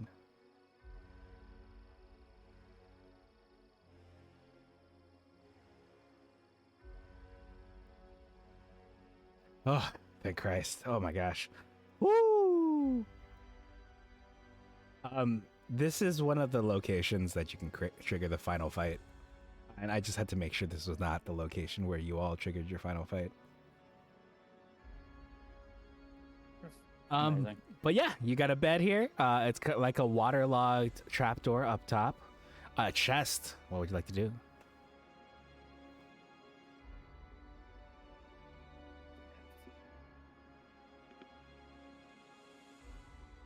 I will tell you that the chest is locked. Keith is going to try and pick the lock on his turn. As good of an idea as that seems. Oh yes, actually, sorry, I forgot. At the end of Julian's turn, Mm-hmm. it's time for the turn 16 on the initiative count. The tower shakes and pitches. I need both of you to succeed on a DC 10 dexterity saving throw. Okay, nice work. Nailed it. Dex save, you said? Yes, please. 6. Ooh, okay. I think you're fine in this section. You will fall off there onto the stairs, like below. You're not gonna take any Ow. damage, but like you basically like just fall kind of like right here. If you were on the stairs, it would have been worse. But Ow. over to Keith and Julian. Keith is inspecting the chest for traps its own check, like its own action. I'm so shoot. I think. Google D&D 5e inspecting chest for traps initiative order.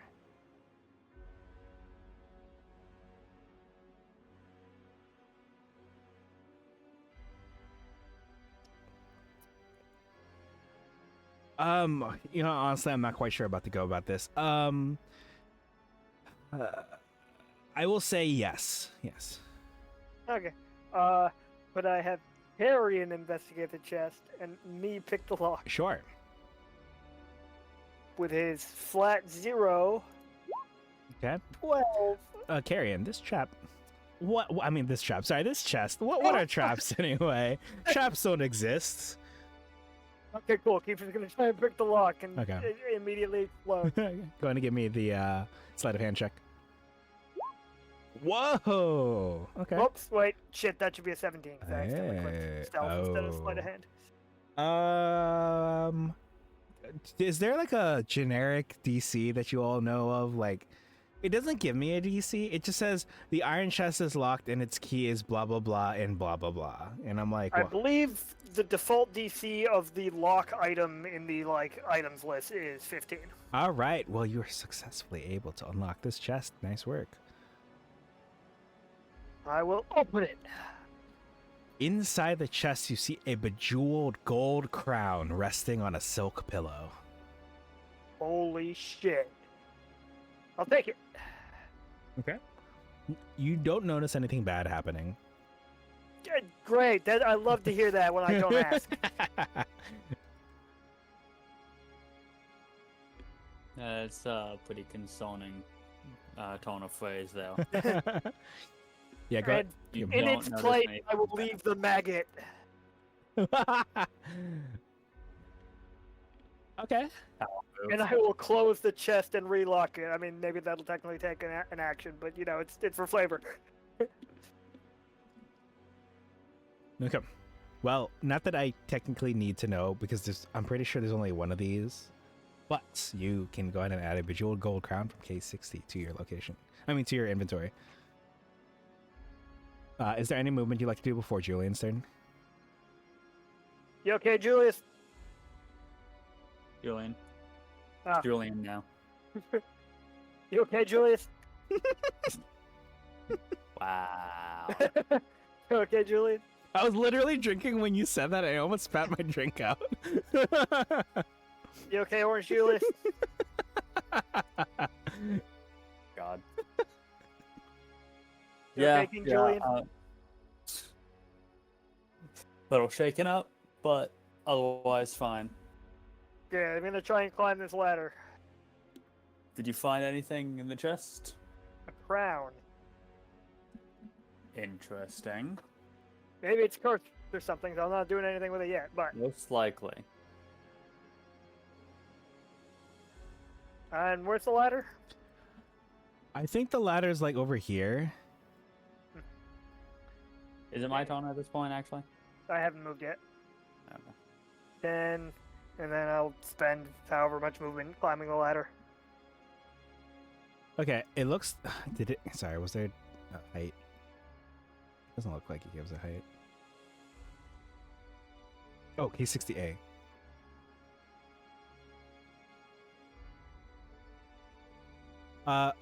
The ceiling here is 9 feet high, so it leads me to assume this is like 10 feet to get to the top. Mm-hmm. And how much did you have again? I have 20 feet of movement left. Okay.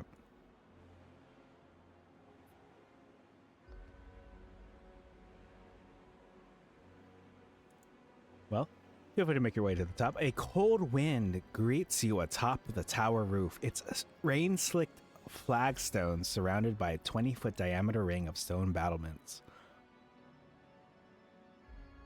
Yep. You can see that the courtyard lies 260 feet below, and the roof of the keep is 130 feet below.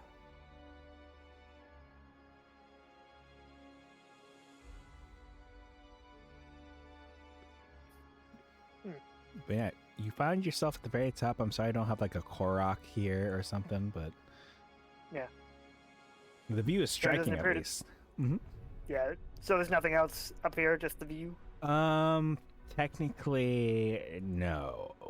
I mean, sorry, technically that's it up here. Oh my gosh.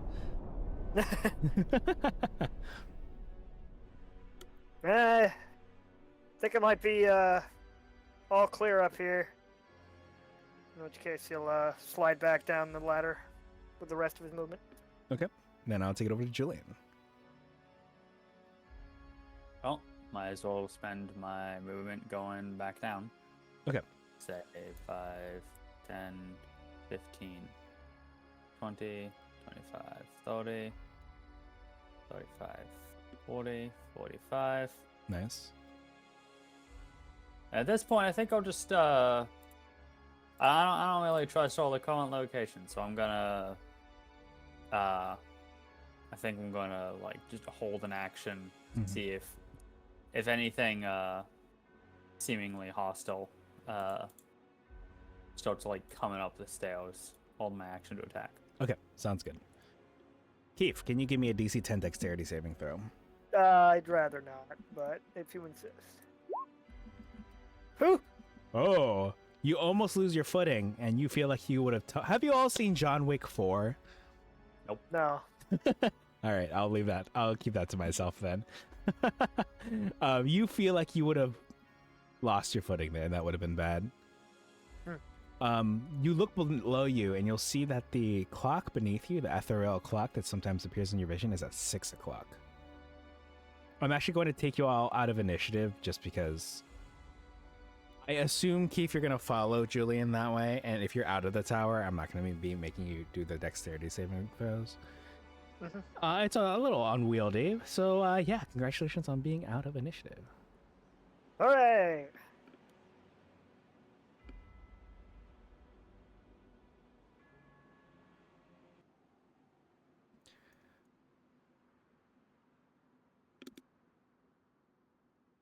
Oh, actually, I feel like no, the tower. Sorry, I'm trying to figure out where this goes. 18. It's a little hard to tell from this map.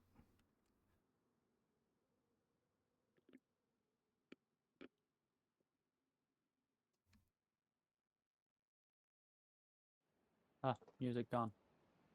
Yeah, because you're out of the heart tower for now. For now.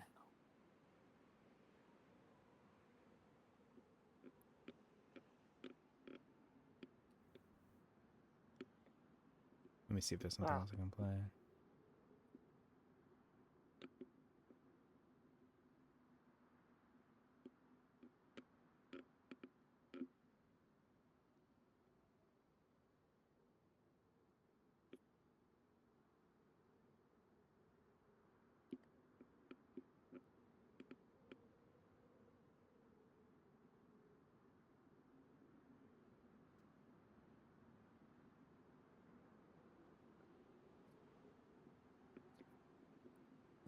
Yeah, I got no music for now, but at least I'll have you out of initiative and you can feel free to explore.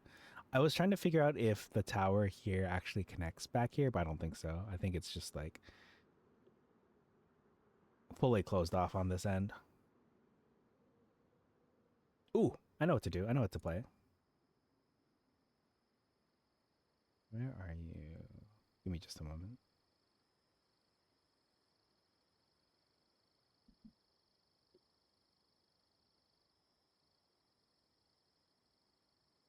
Oh. I have to reset my browser. Okay.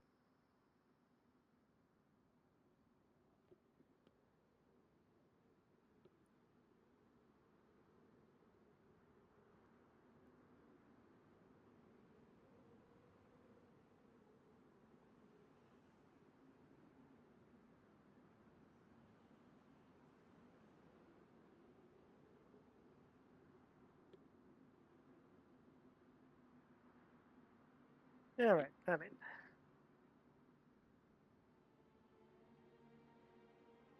All right, got music for you.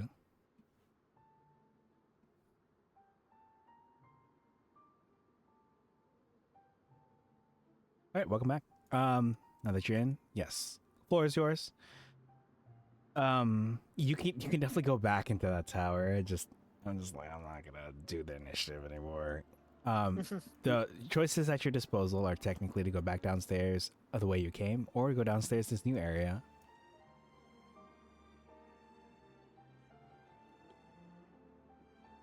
I say the new area. Agreed. Okay. This spiraling staircase is dark and dusty.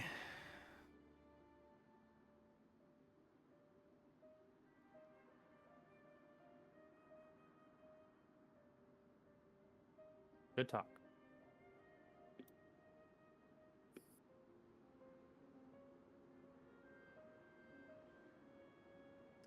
There is a door to the next room. I assume one of you would be interested in opening it.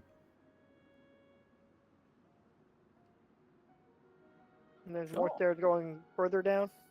Oh, you're right. Sorry. Yeah, the stairs do keep going down. So if you would like, you can choose to go down instead. So there's a door and there's stairs. Let's open the door and see if it's a tiny room first, and then, depending, we can go down. It's stairs down. It's stairs going sideways. MC Escher. So you said you wanted to open the door? Yeah. The low ceiling of this 20-foot square room presses down on you. Torn and broken couches lie in heaps, haphazardly strewn about. Deep claw marks cover the hardwood furniture, and the once lush upholstery has been sliced to shreds. That's what it says here, to shreds. Shreds, you say?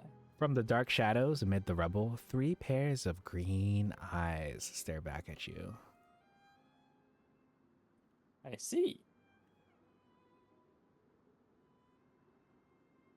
3 pairs of green eyes. That's correct. Where are they? From the dark Hidden in- shadows amid the rubble. Sorry, let me paste this for you.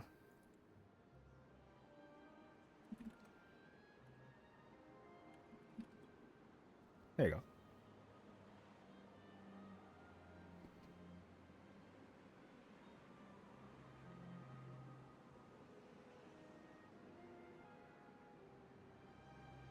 Well, I'm curious. Yeah. So I'm going to enter the room. Okay. You enter the room. Full.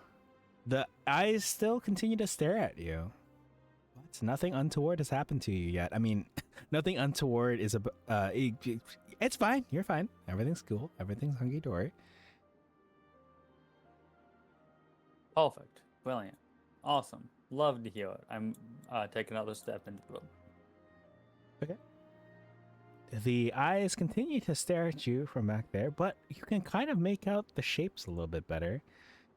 There appear to be 3 small creatures, each with 2 green eyes looking at you. Can I make out any details about the creatures? Yes, they kind of look like they're just cats, actually. Oh. Nifty.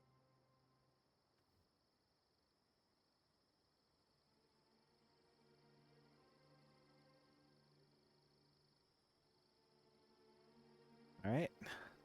Well, from here you've got the 3 cats, another door, and the stairs. Oh, Keith, I think they're just cats. Nothing especially interesting or worthwhile. You hear one cat say, "Yeah," as if to say, "No." It's like, wow, a little offended. More suspicious cats. It's A interesting lot of cats here. because they don't give me cat tokens for this particular portion of the map. Let me see if the original map. Because again, Suspicious. this is the isometric portion, right? You all are in 7 to 10.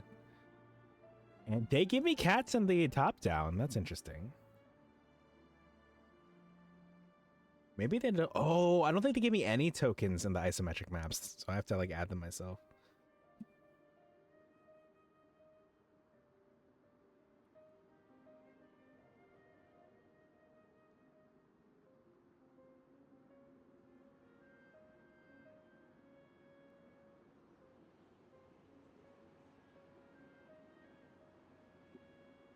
But I don't have anything the cats are. They don't have much in the way of programming, so nothing else has happened so far.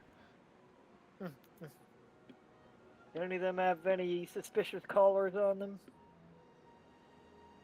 them? Not suspicious.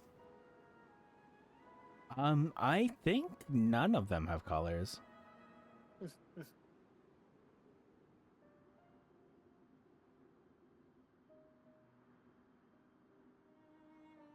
Alright, well.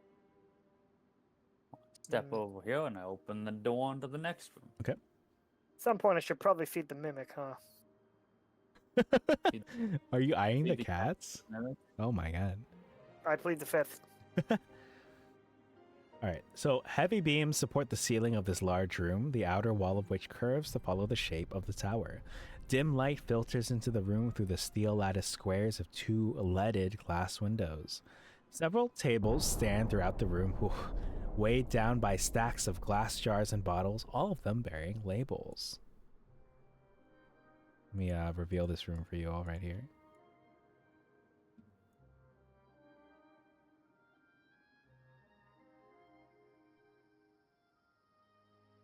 Yeah, you can kind of make out probably that this is just the outskirts of the tower.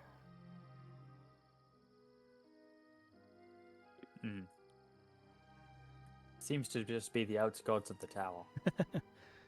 Let me paste this description for you all.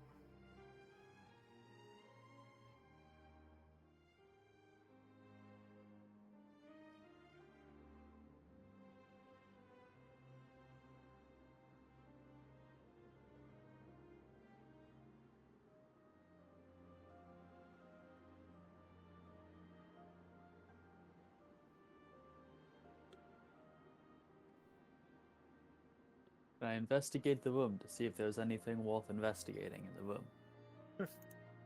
All right. Good question. So, it tells me that you are able to ascertain this information pretty easily. First of all, let me make sure I'm on the right layer.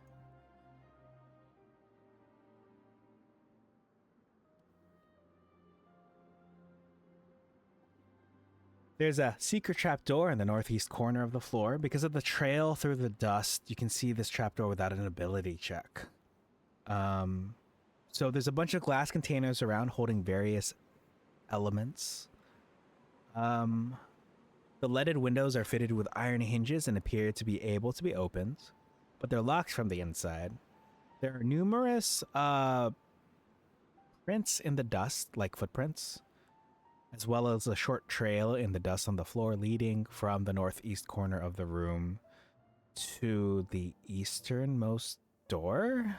Not sure which door that would be here, but it kind of looks like something heavy was dragged across the floor towards the doorway. I'm going to assume easternmost refers... Oh, yeah, it is. I think it's just this one. Oh yeah.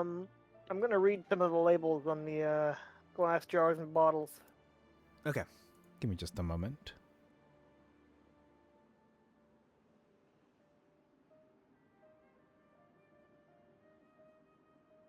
So the bottles seem to be arcane in nature. You know, some sort of different catalysts and ingredients for just various potion making. You know how it is. Mm-hmm. Like I feel like Givik would have a field day in here. Yeah, yeah. Probably. Good to know.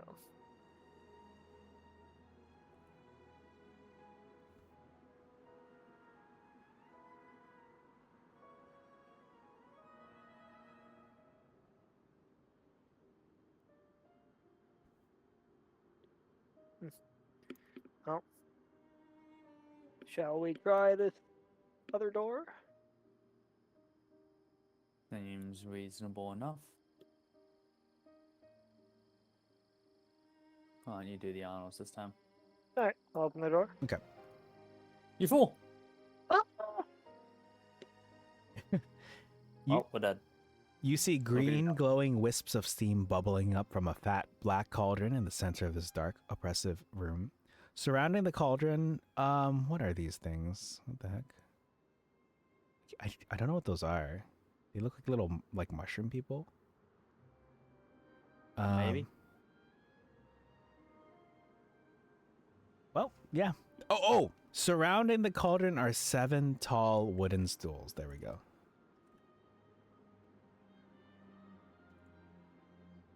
Ah, I see.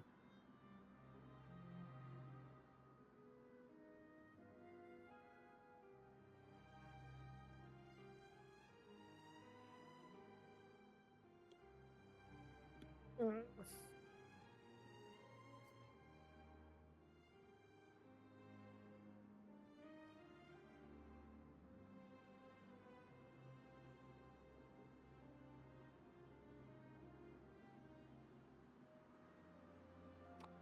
Yes, is there anything you'd like to do in this room? Well, I'm curious about what this cauldron is filled with. Not curious enough to drink it, but Okay. As you step back here, you'll notice that it's not visible from the entrance, but there's a small table behind the cauldron on which sits an open spell book, seemingly on the verge of falling apart. ooh, I'm gonna try and read it to try and guess what this is. When you actually reach for the book, it feels like a burning sensation. You take 10 psychic damage. And you Okay. drop the book back onto the table. I was just gonna look at it. Oh, were you Because just it's gonna look at it and not pick it? apart. Oh, that's my bad. You don't take the 10 damage. You look at it and you see there's a few spells that are listed. You see Burning Hands on one page and Charm Person on the other. Yeah, cool. Thought you were gonna say 10 fire damage, which one I was like, damn, I'm gonna die. um,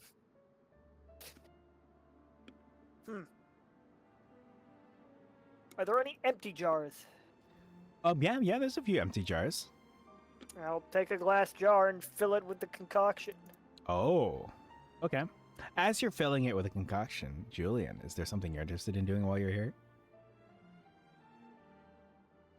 Yeah, I'm gonna look at the spell book, see if I can get a read on it. Okay. You're just looking at it, right? Yeah, sure. Well, you see Burning Hands, Charm Person. You can tell. I mean, Keith could tell too. There are other pages that would be quite interesting. I'm sure there might be other spells on those other pages. You said so it's open right now. It I'm is just open gonna right now. attempt to close it and Okay. see what the cover looks like. Okay. You close the book. The cover looks like, I don't know how to describe it, but oh, hold on, let me see.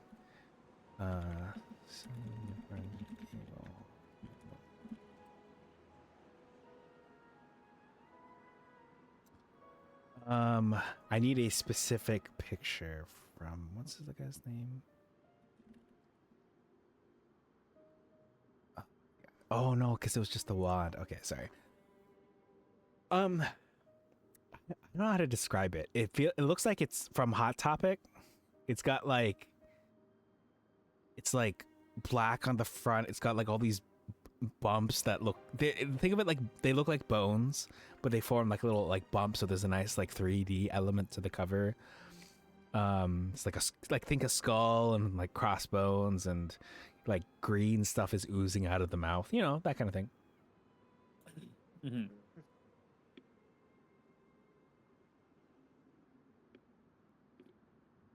But yeah, that's what the book looks like. Anything else he likes to do?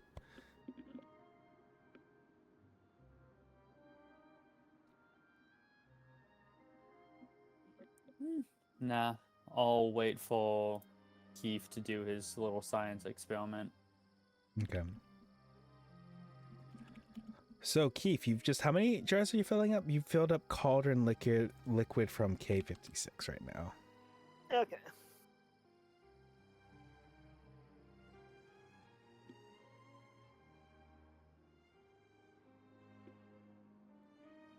I'll take 2 jars. Okay, go and add 2 jars of cauldron liquid. Yeah, from K56 to your inventory. Mm-hmm.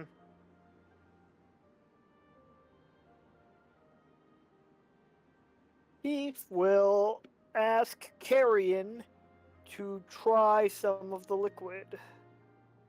Oh. And Carrion will begrudgingly accept under the stipulation that he be resummoned if he dies. Fucked up. Yeah, that's pretty fucked up. Familiars, what are you gonna do?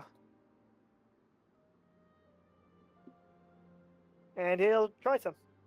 Okay. It's interesting. Abusive walk environment. Yeah. What?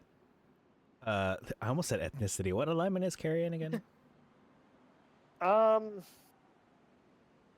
Probably true neutral, like, or lawful neutral, like, imps by default are evil, but I don't think your familiar is inherently the alignment of the original creature. So I'd probably put him at, like, lawful neutral or true neutral. Okay.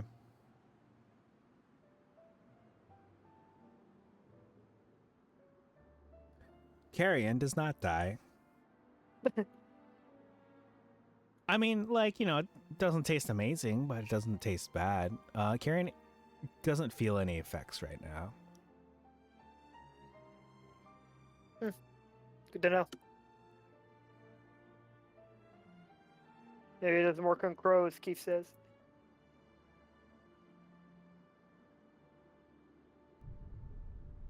All right. Looks like your little experiment for now is put on pause. Anything you two would like to do? Got a big fat cauldron here, that spell book, the table, 7 stools. All normal things to have in one's home. Mm-hmm.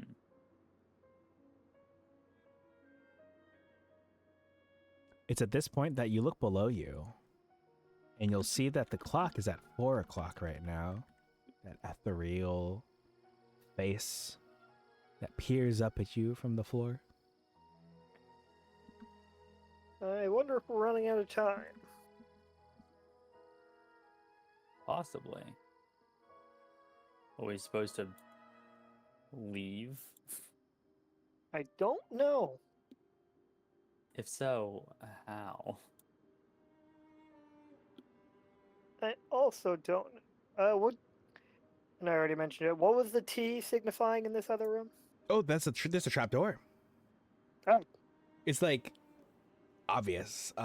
Like no check is required for me to divulge that information to you. Mm-hmm. All right. Shall we try going down? Might as well. Ah! All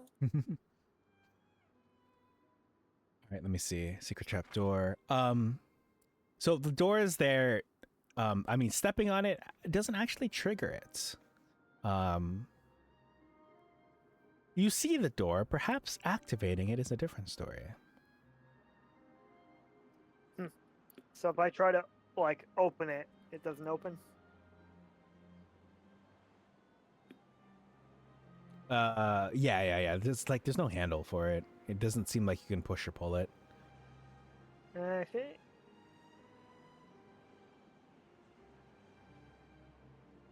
And I look around to see if I find any sort of trigger in this room. Okay. Let's see. You don't see a trigger, but you kind of see, like, I want to say that you both kind of notice on the door, like a portion, in movies and TV shows when they're like, oh yeah, you see the numbers 4, 5, 7, and 8 have been like touched a lot. So clearly that's the code. So you just punch like these 4 numbers in.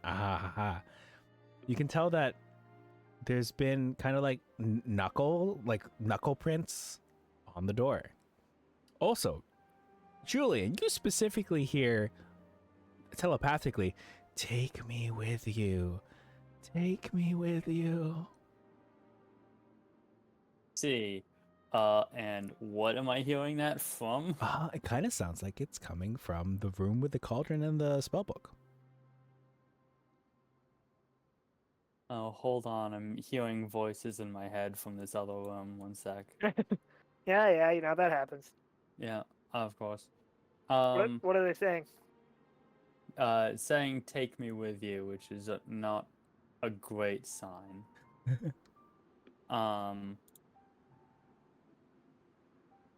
So, God.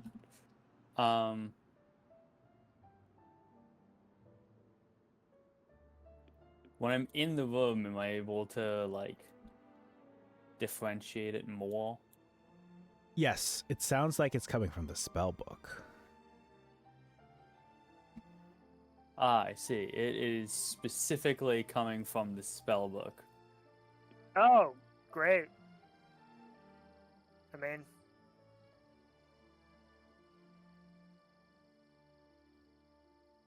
we can take it. We certainly can. I'm not hearing anything, so I'll leave it to your discretion.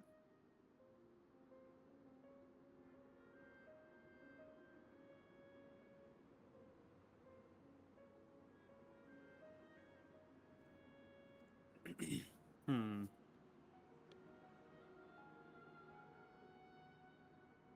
Can I roll an insight on the spellbook? Yeah, you can choose Insight, Arcana, your choice. See if it's like, does this thing seem evil? Uh-huh. Well, it's the same -1 either way. Okay. 16. 16. Oh, this thing is absolutely evil. Gotcha. Hmm.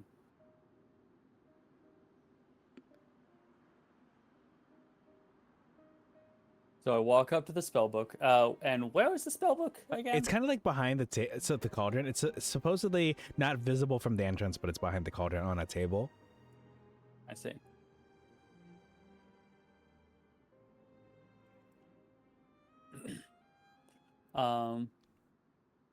Looking down at the spellbook. Yeah.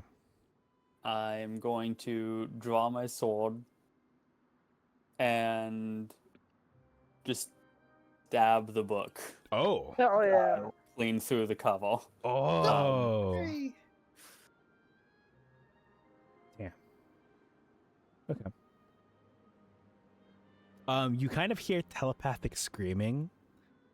You want to keep thrusting? Did you want to? Keep the sword in place. There we go. That's all. I'll phrase it. Depends. Is the sword did the sword go through the book, or did it get stuck on it at all? It went through the book. Yeah, it's clean through. Gotcha.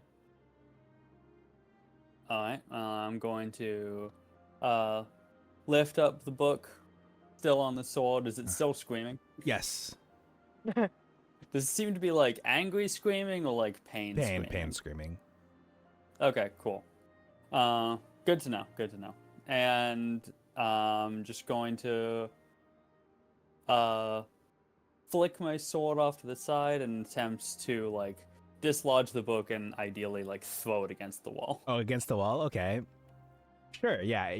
With a flourish, you're able to flick it off the sword. It hits the wall and then unceremoniously lands face down onto the ground with like a nice thud. A nice little thud. You see some like dust pick up around it afterwards. Mm-hmm. Uh, From it. you hear like groans of pain. Like as if someone was just thrown against the wall and then like landed on the ground afterwards. Did you get it? I don't think so. It seems to feel pain though. It screamed when I stabbed it, and it's groaning again now that it's been after it was flung against the wall. A rather concerning idea that it's still alive. You can always try and burn it. Good.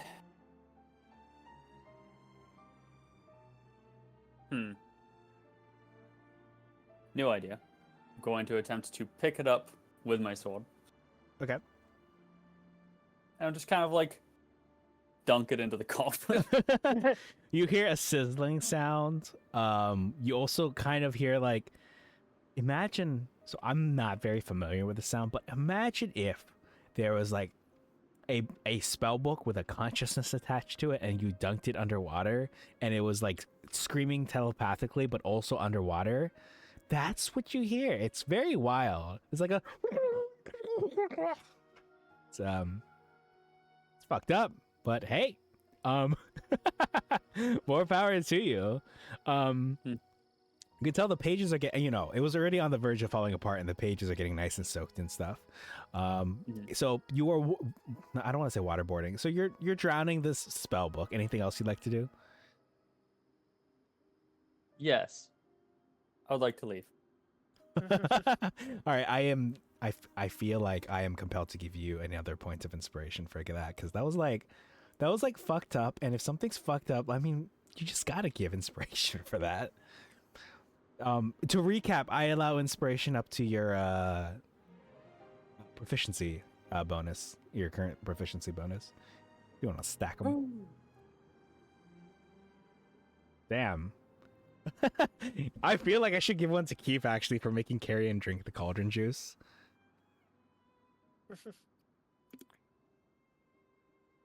But yeah, to recap, back here at the trapdoor, before you heard the "take me with you" and then proceeded to drown the entity. Yeah, there were like knuckle prints on the trapdoor. In the dust? Yes, in the dust. Like, does it seem to be like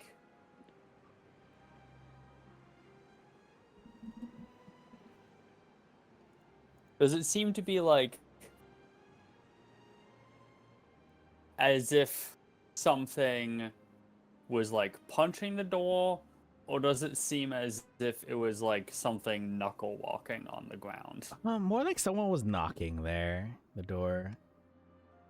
Interesting. I'll knock on the trap door. Okay. And take a step off of it. All right, you knock on the door and it slides open. That's weird. Self-answering door. It looks like it leads down. Would you like to go down? Oh, hidden latch causing the door to swing down. I don't know if there's it doesn't tell me if there's stairs. Oh my gosh. Let me see. I think there's no stairs. I think it kind of like drops down and you kind of see a room below.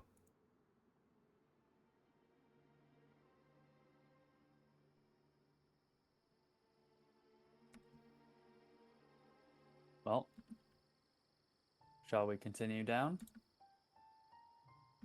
Yep. All right. Let me take you to the next area. As your feet hit the ground for this next area, let me make sure I'm in the right spot here. I think it's this other map. 6. Yes, you'll see that. Oh, I took the trapdoor with me.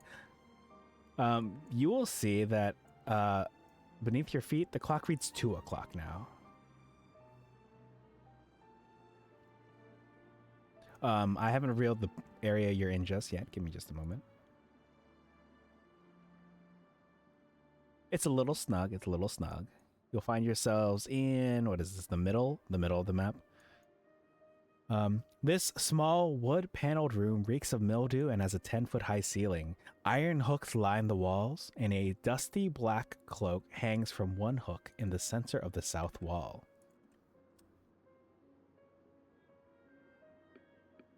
Oh, you could go for a more classic vampire look. That's racist. It's not.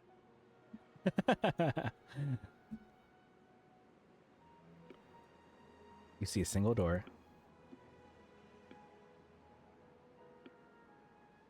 Am I able to shake the dust off of the cloak? Yeah, absolutely. I'm gonna take the cloak. Okay. Well, nothing bad has happened. Feel free to add black cloak K51 to your inventory if you would like. Hell yeah. Does anything bad happen if I put on the cloak? Ooh, nothing bad happens when you put on the cloak. Because we haven't attuned to it yet. A fail point. I guess we'll find out later.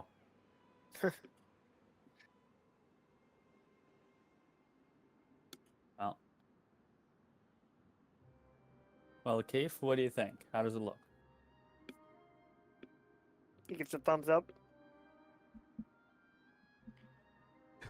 That's high praise. Depending on where you are in the world, that might also be an incredibly rude gesture. True, right? Just like what are other things like?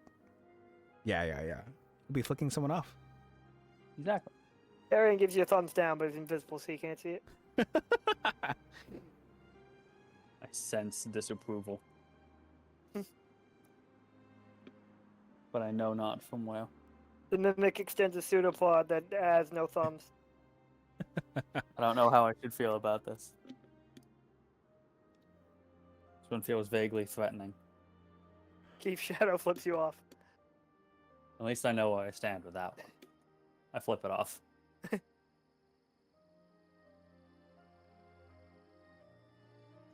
Julian looks at Keith and says, "Next, on your next character, could you maybe play as one entity?" No. Looks at my Rat King character. God. And they all have distinct personalities. No, Yeah, like you would be able to keep track of that. I keep notes.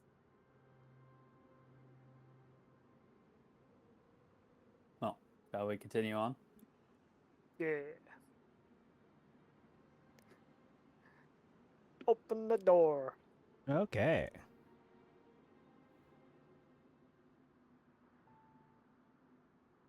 So, seemingly coinciding with the dial or the face that's below you, as you step into this room, you'll see that beneath you, at like 1:30, it's between 1 and 2. Also, in addition to this room, there are two. Once you reach 2 more rooms, I'll call a session there. Like after this room, so this one and then 2 more.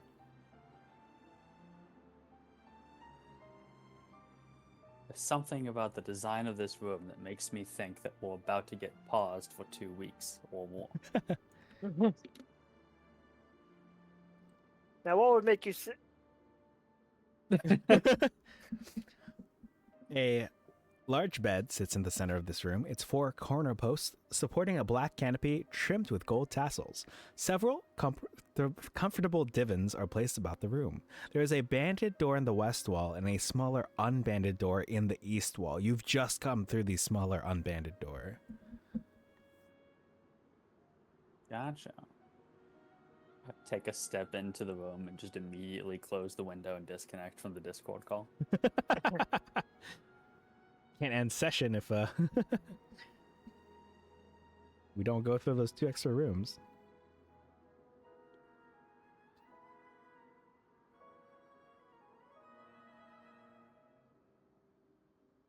But nothing untoward happens here. Unless there's one specific situation that I'll tell you about afterwards where something bad might happen, but Mm-hmm.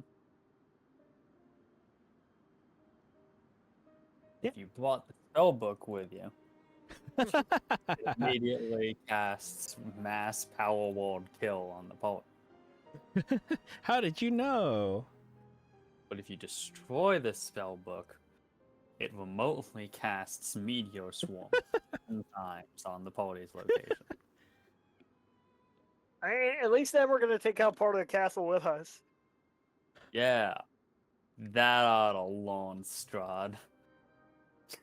Oh, that reminds me of No, we broke 1 tower from your house. Okay, Meteor Swarm is like fucking. There's like 10 of them, right? Wait, how many are there?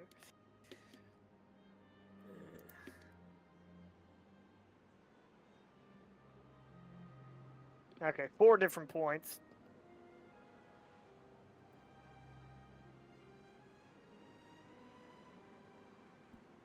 A total, yeah, 40d6 damage. Yeah, it reminds me of this combo I saw because I was looking up magical secret spells that bards should take at level 10.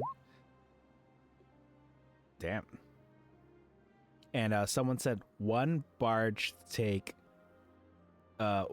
like the combo was Wall of Force and Sickening Radiance, but you can like with magical secrets you can pull it off sooner than you normally would. And you know, they're both concentration, I think. So someone needs to cast Wall of Force around the boss. And then the other person needs to cast Sickening Radiance in that zone where the boss is in. And then they slowly die of radiation. Mm-hmm. Yeah, Wall of Force is crazy. You can do a lot of silly shit with it. Oh, seems like it. But yeah, it's a nice comfy room. Actually, if you wanted, you could probably attempt to take a rest here, but you are both at full health, so I feel like... Although, yep, we're doing pretty good. if this were Daggerheart, you could choose this rest to do some other things, you know, not just healing. Very excited, but that's all. My little spiel aside. Well, we could take a look at some of the items we've collected and see if any of them are magical. Oh yeah, is that? I forget. That's short rest, right? You just need. Yep. Okay. Well, might as well take a short rest then.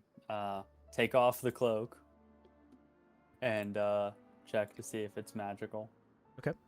So that And I'll is your check thing. the I suppose. crown. Oh, you'll check the crown. Okay. Well, I am sorry to tell you both that both are mundane. The crown is worth a lot of money for sure, and the cloak is just normal, just a normal cloak. It'd be cool if we were fancy.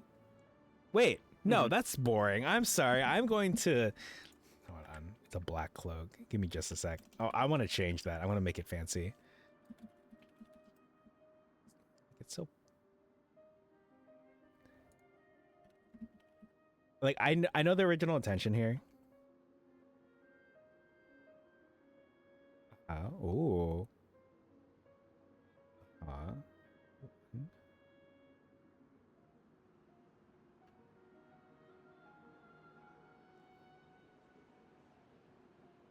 Because I'm trying to remember, because the room next to it, I feel like, is an important situation, and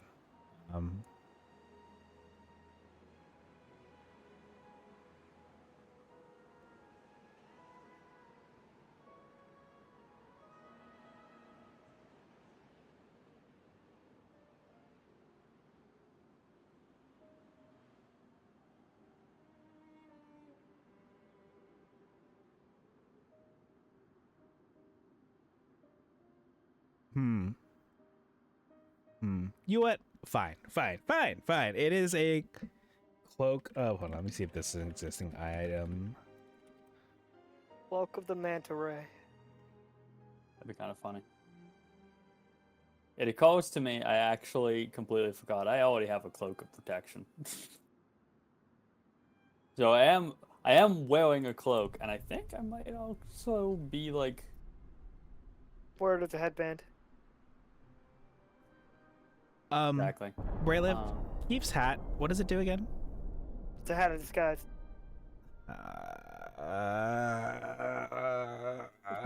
I'm sorry, I didn't mean to make you angry. No, it's not true. Julian, congratulations. Your cloak is a cloak of disguise. It's the hat of disguise. And it's not because Keith has a hat already.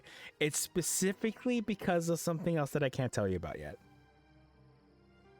does the cloak of disguise require attunement? Oh, are you out of attunement slots? I think I might be.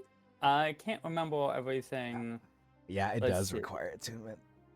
Actually, if you want, it can be an unattuned version, and you can only do it once per long rest. I think I have.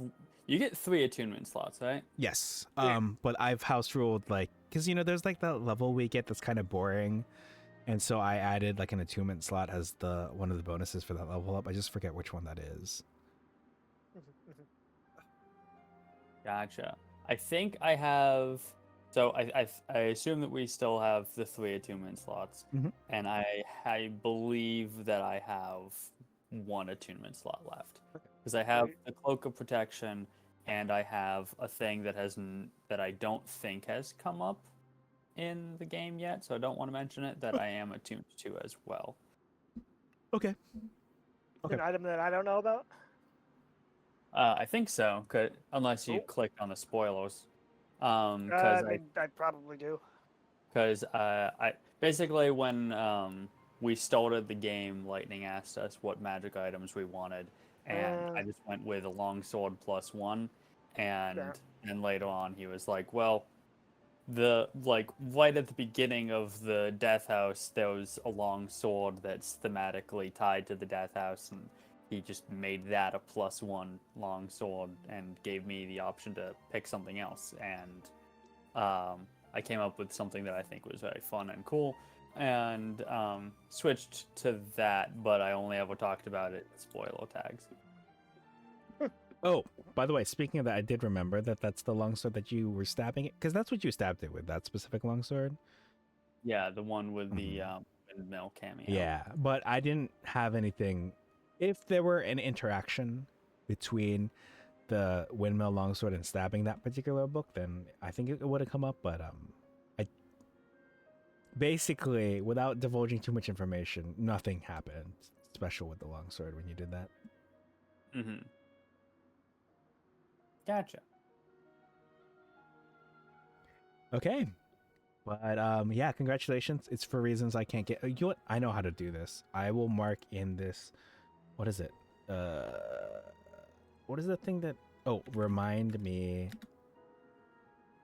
Cloak of disguise. I'll tell y'all one day. Okay. But yeah, it's a nice, comfy bed, lots of lounges and stuff. You actually, during the course of your rest, would any of you have taken watch? It's only a short rest. I mean, yeah. I don't have need to actually rest. So sure. Yeah, I mean, neither of us seem to have any real need to rest other than just sitting down. Also, upon turning around, Julius will see himself, and Keith will say, "So what's your cloak do?" Oh my gosh. I think it lets me do that. Camera pans over to you and you look like Keith. We're gonna confuse the fuck out of our enemies. And also the audience. Hell yeah. Okay. Oh, during the course of your short rest, you hear kind of like a door off in the distance. It sounded like the room over. You heard a door close. Dun dun dun. In the room we haven't been yet. Yes, correct.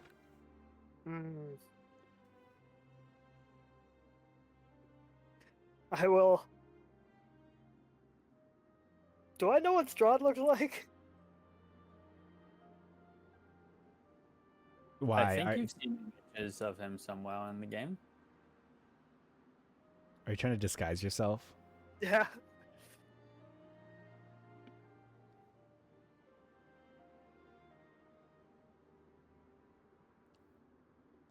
I could Well, also do the lady in the painting, but I don't know if she's actually like around. well, I mean, I feel like as a DM, I'm supposed to say, you. I don't mean this in a oh, you could try to roll, but obviously you're not gonna make it. But you can certainly try.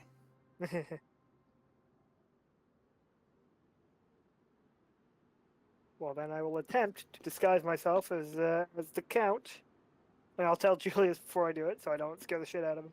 Okay. Julian now, remember. Fuck. Yeah, no, I'm gonna keep fucking that up.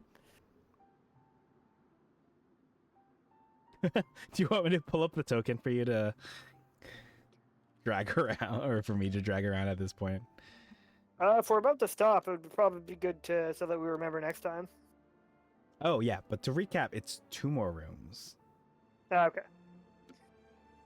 But sure, I'll throw Well, it. then it's probably fine for now. Okay. But after our rest, I will open the door. All right. Let me As thunder shakes the tower, heavy beams groan under the weight of the ceiling. 3 ornate lanterns hang by chains from these beams, each casting a dim glow. The curved west wall is fitted with 3 windows of leaded glass and steel latticework. A bookcase sits on the east wall between 2 doors. Plush, overstuffed chairs and couches are placed around the room. The fabric has faded with age, and the patterns it depicts are nearly gone.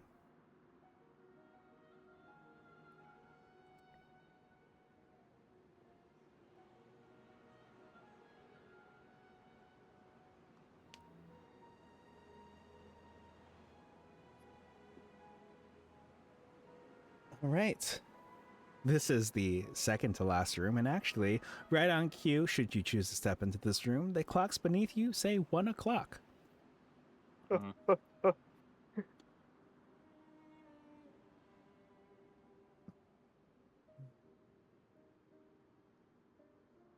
Anything noteworthy in here? Unfortunately not.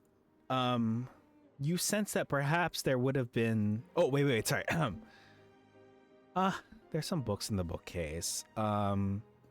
Leaded windows are fitted with iron hinges and can be opened. I think of it like this. This room, like if you were in a video game, you're like, oh wow, this looks like a nice encounter room, but nothing has happened. Perhaps you haven't done the right quests to unlock the cutscene. Perhaps the NPC, is away, based on the schedule. If you just pull it up on like StardewValleyWiki.com or something, like, oh, they're not here. It's like raining outside, so there's no one in here. That kind of thing.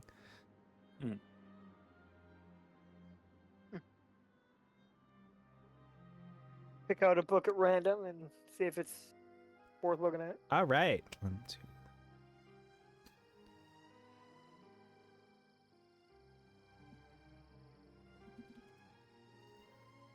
The book you found says Embalming, the Lost Art.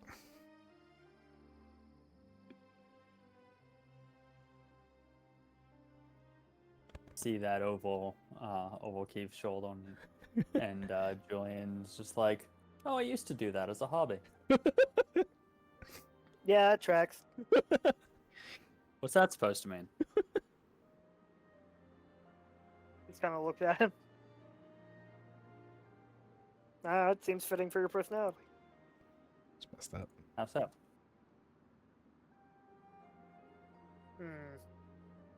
Hard to put my finger on, but like you're kind of dark, brooding.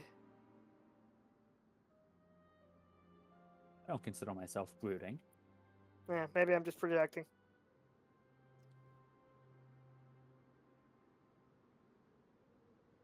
Anyway, hey, oh look, another book. Insecurity unlocked. Oh, you said another book? Well, Life Among the Undead, Learning to Cope.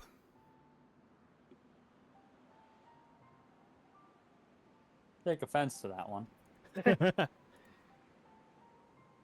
You like being undead more than alive, huh? Well, it's not necessarily that, though it's admittedly been too long for me to really remember. It's more about the idea that this is very clearly written for living people, but the idea of learning to cope, it feels like they're saying that like just being undead means that like you're inherently a downer or like gross or lesser in some way. Mm-hmm. Find that insulting. Well, now I'm curious. What other what other jabs that Julian will be on this bookshelf? I'll try another one. This one says Goats of the Balanok Mountains. I like to think that thunder like ominously rumbled when I said Goats of the Balanok Mountains. Hondo happens again. Do you have any association with the goats? What? No. Odd. Why? Why would I? Actually, hold on. Me. That's a pretty weird question, Keith. As of right now, Keith says both in and out of character. I have some association with goats. Oh God, what did you change yourself to? I mean, it's not necessarily change, more like an easily slotted into gap that I hadn't expanded upon. What do you have to do with goats? Yeah, the farm I was born on had goats. Oh, Interesting. Weren't from the Balanog Mountains, but you know, Mm-hmm. actually, D&D, Balanog goats. did you just go about? I don't even know what Goats of the Balanok Mountains means. All right, there's one last book on the shelf. Like, imagine there's like a pre-generated PNG that is like all the books on the shelf, and every time you press the F button, it like picks up a different book, and there's like one book left that the module has provided me. Yeah. This one is Castle Building 101, and those are all the books.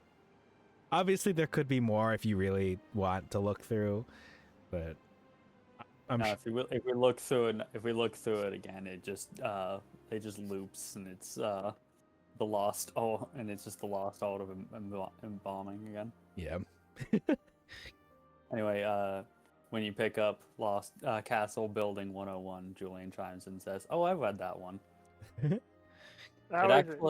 It actually assumes a much greater it actually assumes a much greater breadth of knowledge of the reader than one would expect from a book titled Castle Building 101, right? Yeah. It's really not a good place to start. Maybe it's actually the 101st book in a series. Well, that seems unlikely, but it's not that advanced, I wouldn't say. But it does assume that you've it does assume that you have some amount of knowledge already. There are important concepts that they just take as a given. Yeah. Like it was written by a person who has studied the field for a long time and primarily interacts with other people in that field. So they just assume that their reader has a greater sense of understanding already. God, I wish there were an invisible NPC in this room to kind of like agree with you. Be like, yeah, that's how I felt reading that book too. But alas, I guess the Balanog Mountains are the mountain ranges both to the north and south of Barovia, and collectively the mountain ranges known as the Balanog Mountains. Mm. Mount Baratok to the north and Mount Gakis to the south. Interesting. Gakis, however. Maybe it's just Gaki. I like the idea that it's Mount Gakis, though. Hey, you want to go climb Mount Gackus? It's like, can we please just name it something different? But yeah, I really like Julian's take on that book. The derision. And again, I wish there were an invisible NPC in this room, but there are no invisible NPCs in this room. Or are there? How about this room? Are you ready to open the next door? Yeah. All right. For the final door of the session.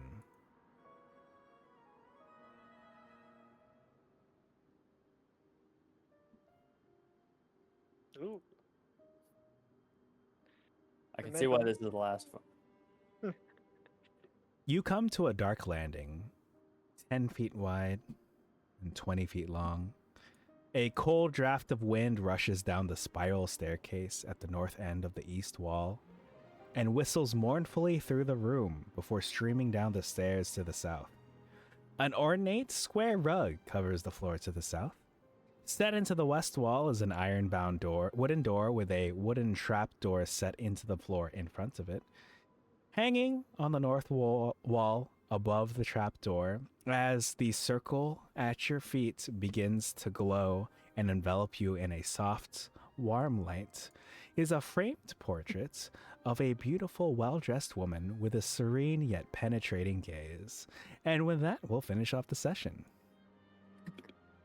That image doesn't look like it's from anything official. What do you mean? It doesn't even look like it's a portrait. That just looks like a person's it just looks like a profile icon. I'd show you the portrait, but the portrait is inaccurate. Huh. Suspicious. The portrait is inaccurate to my new decision of how the character looks. New decision. This is like a 3-year-old decision. And it's fair.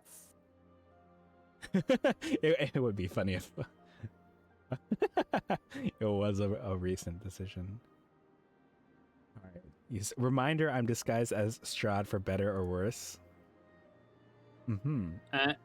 What does this mean? I forgot about that. It means that, like, if there's anyone on the other side, they're gonna see me as Strahd.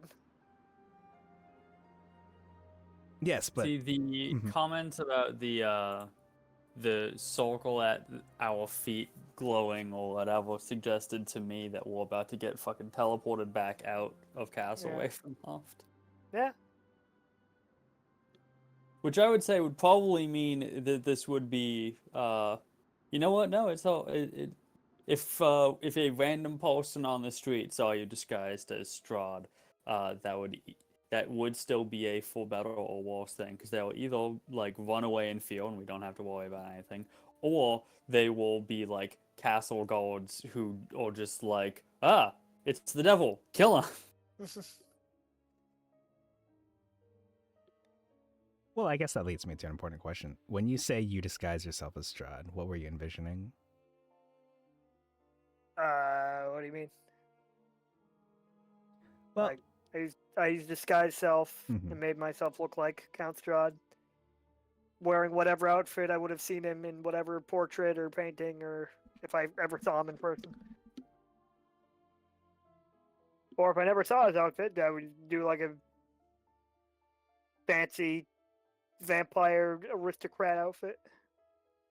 Okay. I see.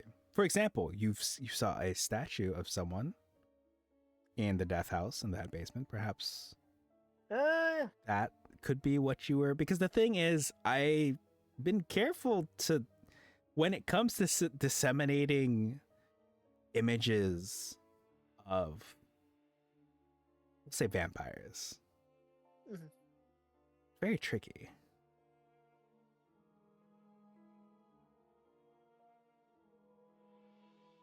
But yeah, okay, I'll keep that in mind. Sure. We got next session. But yes, as correctly predicted, you're about to get yeeted somewhere. And we'll see where. All right. Yay. We're going to end every session being teleported somewhere else. Oh, someone is going to end every session being teleported somewhere else. I can't say who that someone is. I'm sure Victor's fine. I'm sure Victor's fine for now. I'm sure Victor is fine this time. Yeah, this session is fine. Every odd numbered session, he's at my mercy. But every even numbered session, he's okay. Interesting. All right. Well, GG. GG. GG.